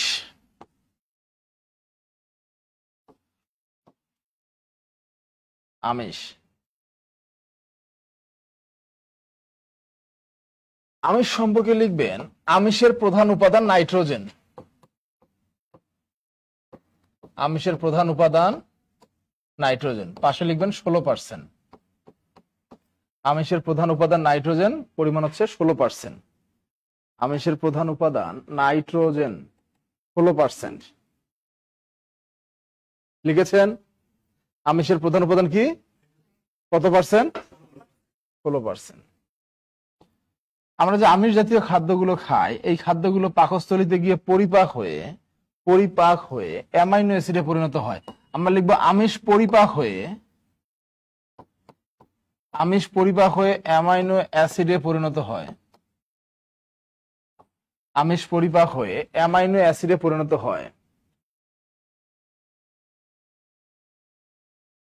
আমিষ পরিপাক হয়ে অ্যামাইনো অ্যাসিডে পরিণত হয়। শরীরের জন্য অত্যাবশ্যকীয় একটা উপাদান, মানে অত্যন্ত গুরুত্বপূর্ণ একটা উপাদান অ্যামাইনো অ্যাসিড, যেটা আমিষ পরিপাক হয়ে উৎপন্ন হচ্ছে। তো এই অ্যামাইনো অ্যাসিডগুলোর মধ্যে কোনোটা আছে অত্যাবশ্যকীয়, কোনোটা আছে অনাবশ্যকীয়। তো অত্যাবশ্যকীয় অ্যামাইনো অ্যাসিড হচ্ছে 8টি আর অনাবশ্যকীয় অ্যামাইনো অ্যাসিড হচ্ছে 12টি, মোট হচ্ছে 20টি। মানবদেহে অ্যামাইনো অ্যাসিড মোট কতটি? 20টি। এর মধ্যে অত্যাবশ্যকীয় হচ্ছে 8টি আর অনাবশ্যকীয় হচ্ছে 12টি। অত্যাবশ্যকীয় অ্যামাইনো অ্যাসিড হচ্ছে 8টি আর অনাবশ্যকীয় অ্যামাইনো অ্যাসিড হচ্ছে 12টি। লিখবেন অত্যাবশ্যকীয় 8টি আর অনাবশ্যকীয় হচ্ছে 12টি। পরীক্ষায় এই অত্যাবশ্যকীয় 8টি অ্যামাইনো অ্যাসিড থেকে প্রশ্ন হয়, অর্থাৎ জানতে চাওয়া হয় অত্যাবশ্যকীয় অ্যামাইনো অ্যাসিড নিচের কোনটি। এই প্রশ্নটা পরীক্ষায় আসে এখান থেকে। প্রশ্ন হবে অত্যাবশ্যকীয় অ্যামাইনো অ্যাসিড নিচের কোনটি। তো আমরা 8টি অত্যাবশ্যকীয় অ্যামাইনো অ্যাসিডের নাম লিখি। 8টি যে অত্যাবশ্যকীয় অ্যামাইনো অ্যাসিড নাম লিখবেন, লিখে নেন isoleucine,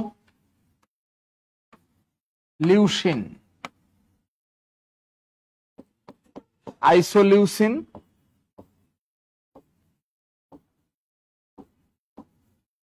leucine,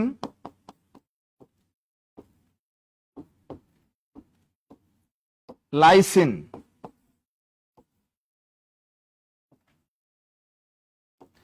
methionine,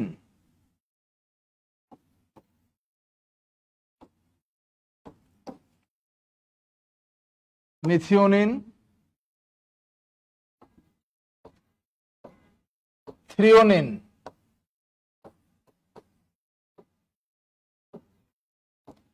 valine,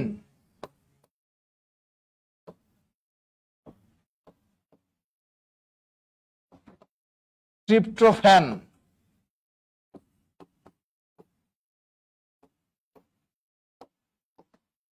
phenyl alanine,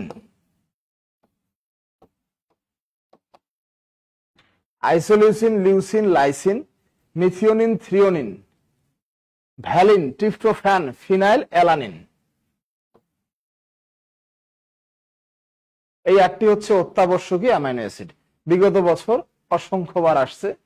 নিচের কোনটি অত্যাবশ্যকীয় অ্যামাইনো অ্যাসিড, নিচের কোনটি অত্যাবশ্যকীয় অ্যামাইনো অ্যাসিড নয়।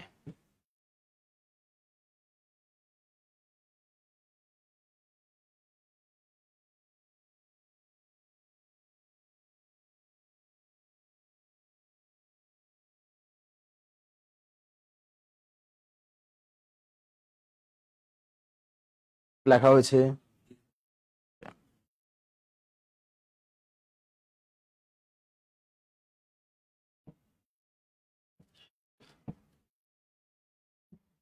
যদি লেখা হয়ে থাকে তাহলে ওকে লিখবেন। অনলাইনে যারা আছি লিখে নেন। জানি কষ্ট হচ্ছে, একটা কঠিন টপিক নিয়ে আলোচনা করছি, তথ্যগুলো কঠিন, নতুন, কিন্তু একটু মানায় নিতে হবে, কারণ এগুলো আয়ত্তে নিতে হবে, তো জানতে হবে। তো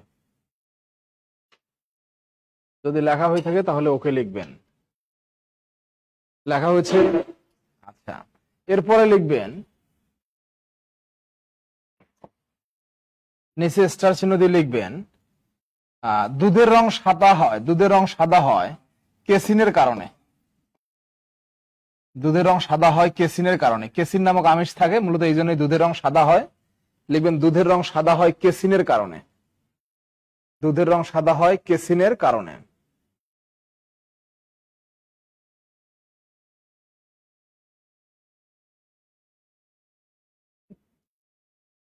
লেখা হয়েছে? আচ্ছা, এরপরে লিখবেন ডিমের সাদা অংশে থাকে অ্যালবুমিন। প্রশ্ন হয় ডিমের সাদা অংশে কোন আমিষ থাকে? অ্যালবুমিন। ডিমের সাদা অংশে থাকে অ্যালবুমিন, আর হলুদ অংশে থাকে গ্লোবিউলিন। ডিমের সাদা অংশে থাকে অ্যালবুমিন আর হলুদ অংশে থাকে গ্লোবিউলিন। ডিমের সাদা অংশে থাকে অ্যালবুমিন আর হলুদ অংশে কি থাকে? গ্লোবিউলিন। ডিমের সাদা অংশে কোন আমিষ থাকে? অ্যালবুমিন। আর ডিমের হলুদ অংশে কোন আমিষ থাকে? গ্লোবিউলিন। আর দুধের রং সাদা হয় কোন আমিষের কারণে? কেসিনের কারণে সাদা হয়।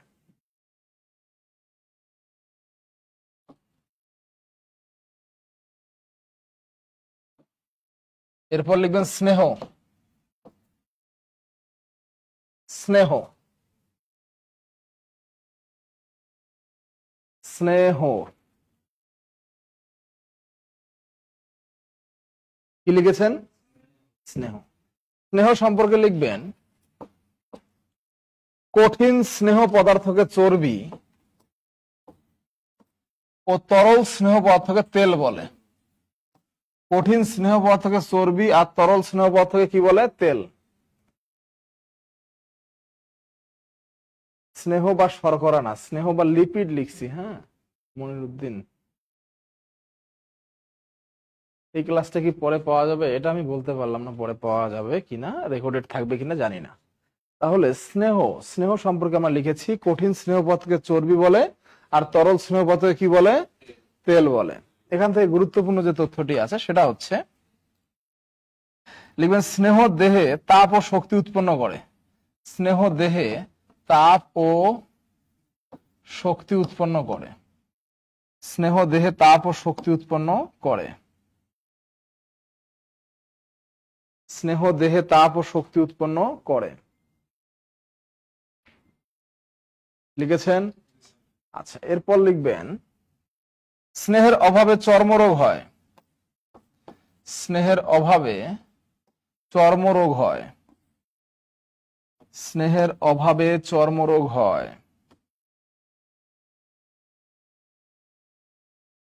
স্নেহের অভাবে চর্মরোগ হয়।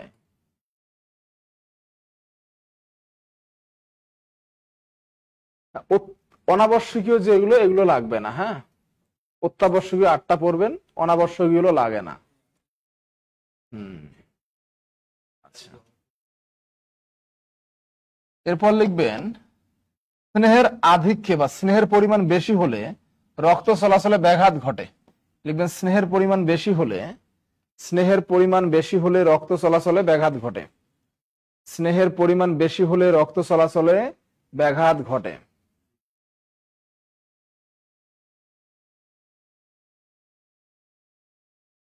এত হতাশ হচ্ছেন অনেকে, নতুন নতুন তথ্য পেয়ে মাথা ঘুরতেছে, খারাপ লাগতেছে, ঘুম ধরে, হতাশ হচ্ছে। কি করবেন এখন? এই পরীক্ষাগুলো আপনি এই তথ্যগুলো মিস করছেন। আমি এমন কোনো বিষয় আলোচনা করাচ্ছি না যেগুলো পরীক্ষায় আসে না।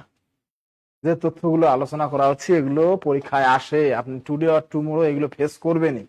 এখনো করেন না, এই জন্য কঠিন মনে হচ্ছে, কিন্তু করবেন, করতেই হবে, কারণ এগুলো পরীক্ষায় আসার মতো গুরুত্বপূর্ণ তথ্য, আর এগুলো থেকে পরীক্ষায় আসে।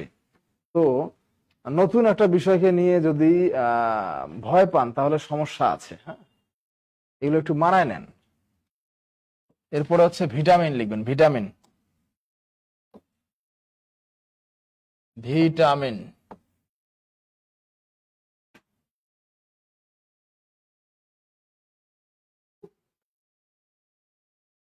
কি খেলে স্নেহ বেড়ে যায়? এই তেল চর্বিযুক্ত খাবার যেগুলো রয়েছে এগুলোই। আচ্ছা, তারপরে ভিটামিন, ভিটামিন সম্পর্কে লিখবেন প্রথম বাক্য, দেহের রোগ প্রতিরোধ ক্ষমতা বাড়ায়। দেহের রোগ প্রতিরোধ ক্ষমতা বাড়ায়। ভিটামিন সম্পর্কে প্রথম বাক্য লিখবেন, দেহের রোগ প্রতিরোধ ক্ষমতা বাড়ায়। দেহের রোগ প্রতিরোধ ক্ষমতা বাড়ায়। দেহের রোগ প্রতিরোধ ক্ষমতা বাড়ায়। লিখেছেন? আচ্ছা, পরের বাক্য লিখবেন,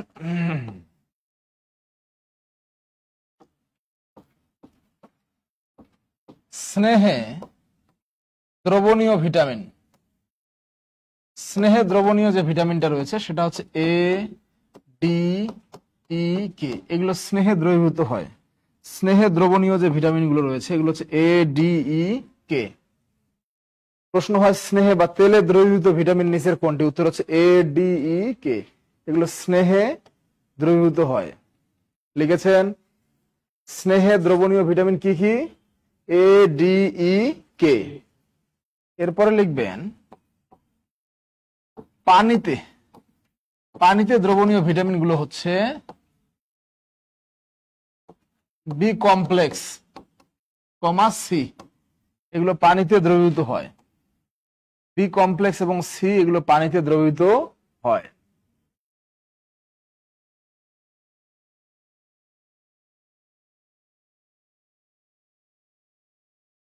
লেখা হয়েছে? ওকে। প্রশ্ন আসে স্নেহে দ্রবণীয় ভিটামিন কোনটি? প্রশ্ন আসে পানিতে দ্রবণীয় ভিটামিন নিচের কোনটি? প্রশ্ন আসে এভাবে। আচ্ছা, এখানে আরো কিছু তথ্য লিখবো, যেমন ভিটামিন এ যে রয়েছে, এই ভিটামিন এর অভাবে রাতকানা হয়। পরীক্ষায় আসে ভিটামিন এর অভাবে কি রোগ হয়? রাতকানা। ভিটামিন বি1, ভিটামিন বি1 আছে, অর্থাৎ বি কমপ্লেক্সকে ভাঙলে বি1, বি2, বি3 এগুলো পাওয়া যায়। তো বি1 এর অভাবে হয় বেরি বেরি রোগ। হ্যাঁ, বেরি বেরি রোগ। বি2 মুখে ও জিহ্বায় ঘা হয়। বি3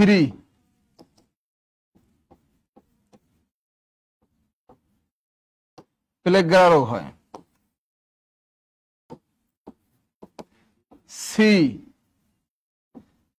স্কারভি রোগ হয়। ডি রিকেটস রোগ হয়।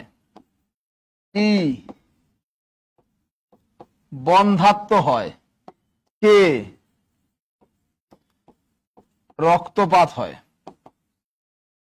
তাহলে ভিটামিন এর অভাবে রাতকানা রোগ হয়, বি1 এর অভাবে বেরিবেরি রোগ হয়, বি2 এর অভাবে মুখে ও জিহ্বায় ঘা হয়, বি3 এর অভাবে প্লেগরা রোগ হয়, সি এর অভাবে স্কারবি রোগ হয়, ভিটামিন ডি এর অভাবে রিকেটস রোগ হয়, ই এর অভাবে বন্ধ্যাত্ব রোগ হয়, আর কে এর অভাবে রক্তপাত হয়। বেরিবেরি রোগ কি? বেরিবেরি রোগটা হচ্ছে, বেরিবেরি রোগটা হচ্ছে মাংসপেশি ফুলে যায়, ঘাড়ের মাংস, পায়ের মাংস ফুলে যাওয়া। হ্যাঁ, হ্যাঁ, বঙ্গবন্ধু নাই কেন? বঙ্গবন্ধু শেষ কেন? কিভাবে শেষ? আসবে না, ভবিষ্যতে আসবে, তাই না?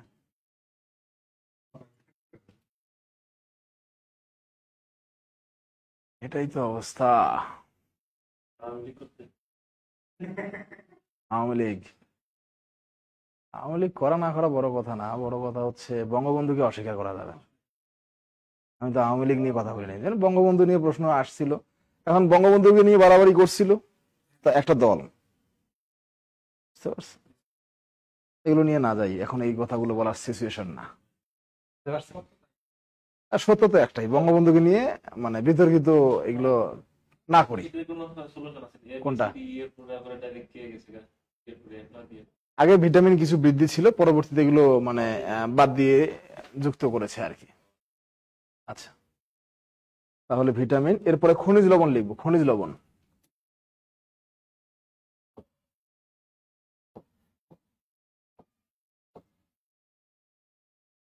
খনিজ লবণ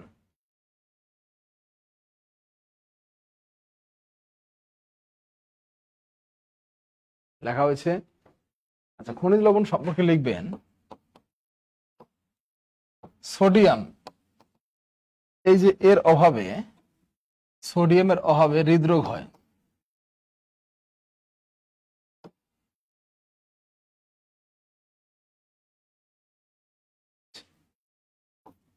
ম্যাগনেসিয়াম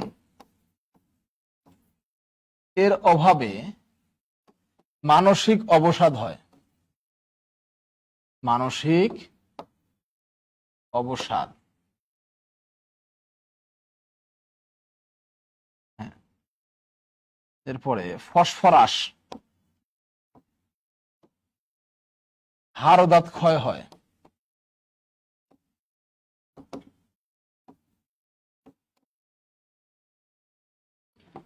লৌহ, রক্ত স্বল্পতা হয়। রক্ত স্বল্পতা। জিঙ্ক,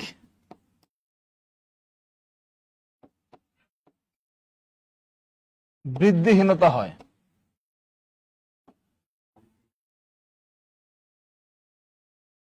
আয়োডিন,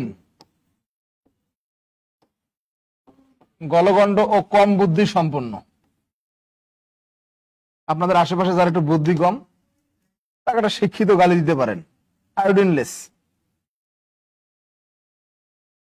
কম বুদ্ধি সম্পন্ন।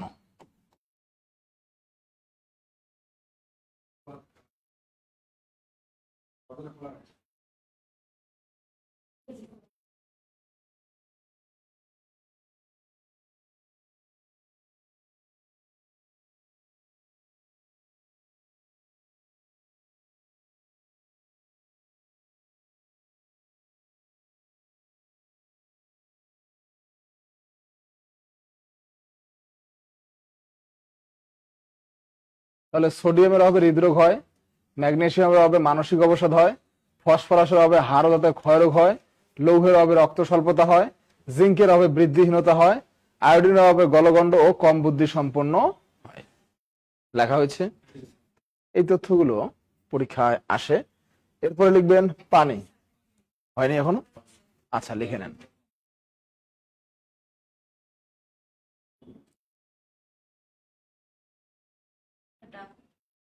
ডান। আচ্ছা, অনলাইনে যারা আছে লেখা হয়েছে কিনা জানান।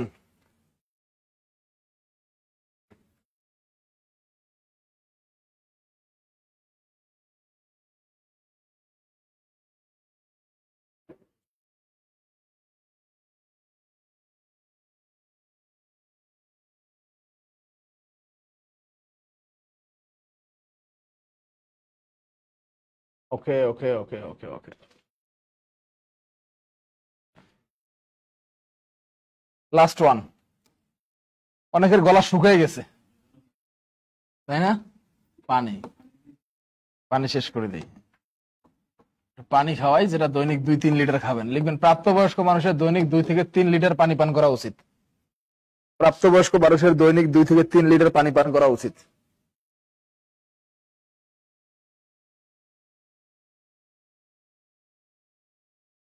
প্রাপ্তবয়স্ক মানুষের দৈনিক 2 থেকে 3 লিটার পানি পান করা উচিত। একজন লিখছে স্যার হয়তো বঙ্গবন্ধুর বড় ভক্ত। হ্যাঁ, আচ্ছা আচ্ছা আচ্ছা। আহ, আচ্ছা, তাহলে দৈনিক কত লিটার পানি পান করা উচিত? 2 থেকে 3 লিটার।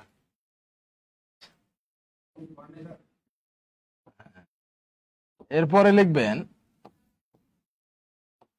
দেহের মোট ভরের 60 থেকে 70 ভাগ পানি। দেহের মোট ভরের 60 থেকে 70 ভাগ পানি। ভর ভর দেহের মোট ভরের 60 থেকে 70 এই পড়াশোনা করেন। একজন লিখতেছে আবার আর বঙ্গবন্ধু সৈনিক। হ্যাঁ হ্যাঁ, দেখছেন, একটা টপিক ফেলেই শুরু হয়ে গেল। আচ্ছা আচ্ছা। তাহলে দেহের আমাদের মোট যে ভর আছে এর মধ্যে পানির পরিমাণ 60 থেকে 70 ভাগ। লিখেছেন রক্ত রসে পানির পরিমাণ হচ্ছে 90 থেকে 92 ভাগ। রক্ত রসে পানির পরিমাণ 90 থেকে 92 ভাগ। রক্ত রসে পানির পরিমাণ 90 থেকে 92 ভাগ। তার 4 থেকে 5 লিটার পানি পান করলে কোনো সমস্যা হবে? হ্যাঁ, অবশ্যই সমস্যা আছে। কম হলেও সমস্যা আছে, বেশি হলেও সমস্যা আছে। হ্যাঁ, চাপটা বৃক্কের উপরে পড়ে। আচ্ছা, তাহলে রক্তরসে পানির পরিমাণ কত? 90 থেকে 92 ভাগ। আর দুধে পানির পরিমাণ হচ্ছে 85 থেকে 87 ভাগ। দুধে পানির পরিমাণ হচ্ছে 85 থেকে 87 ভাগ।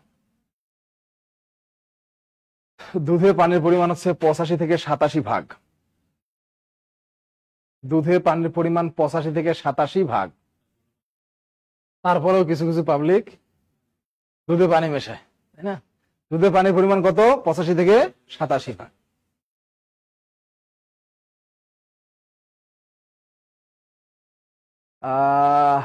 কত সুন্দর সুন্দর কমেন্ট করেন, মজা দেন, ভালো।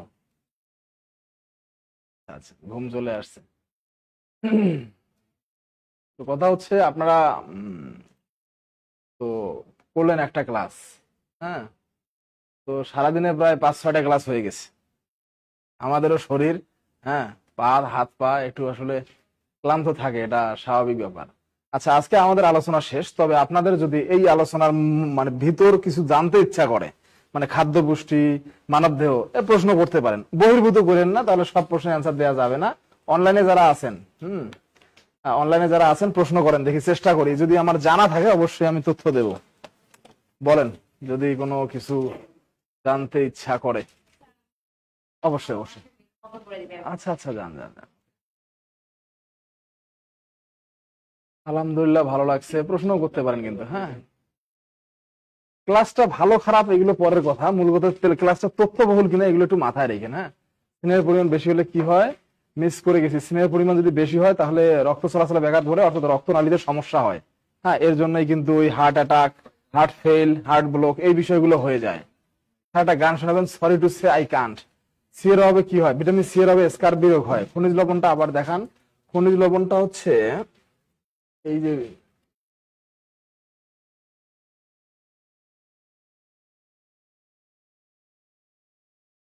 যে খনিজ লবণটা এসে গেছে আপনার।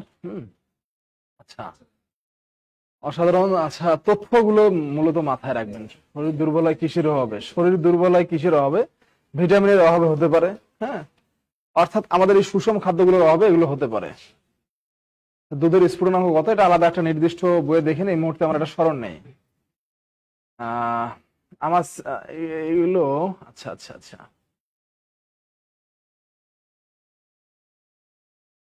মনে রাখার মতো যে ইজি টপিক গুলো রয়েছে সেগুলো আমরা ওভাবেই আলোচনা করব। যেগুলো টেকনিকের দরকার টেকনিক দেবো, যেগুলো টেকনিক ছাড়া সেগুলো টেকনিক ছাড়াই পড়তে হবে। স্মৃতিশক্তি কমে যায় কিসের অভাবে? আচ্ছা, স্মৃতিশক্তি লোপ পায় কিসের অভাবে, এটা প্রশ্ন করেছেন। আর হচ্ছে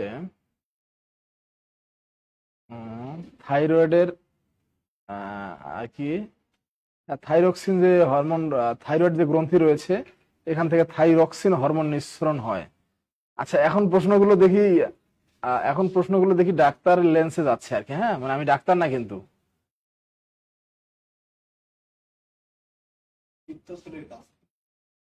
হুম, পিত্তথলিতে পিত্তরস জমা থাকে। ওই যে যকৃতের নিচে থাকে পিত্তথলিতে পিত্তরস। হুম,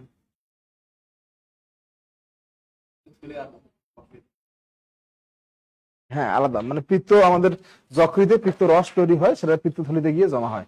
তো আজকে এ পর্যন্তই, ঠিক আছে, ভালো থাকবেন সবাই।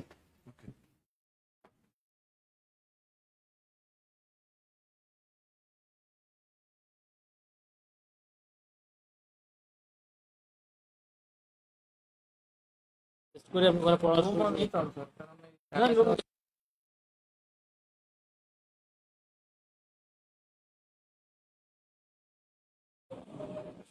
উপরে যে সোনার রুম পেলে ওখানে পড়ালেখা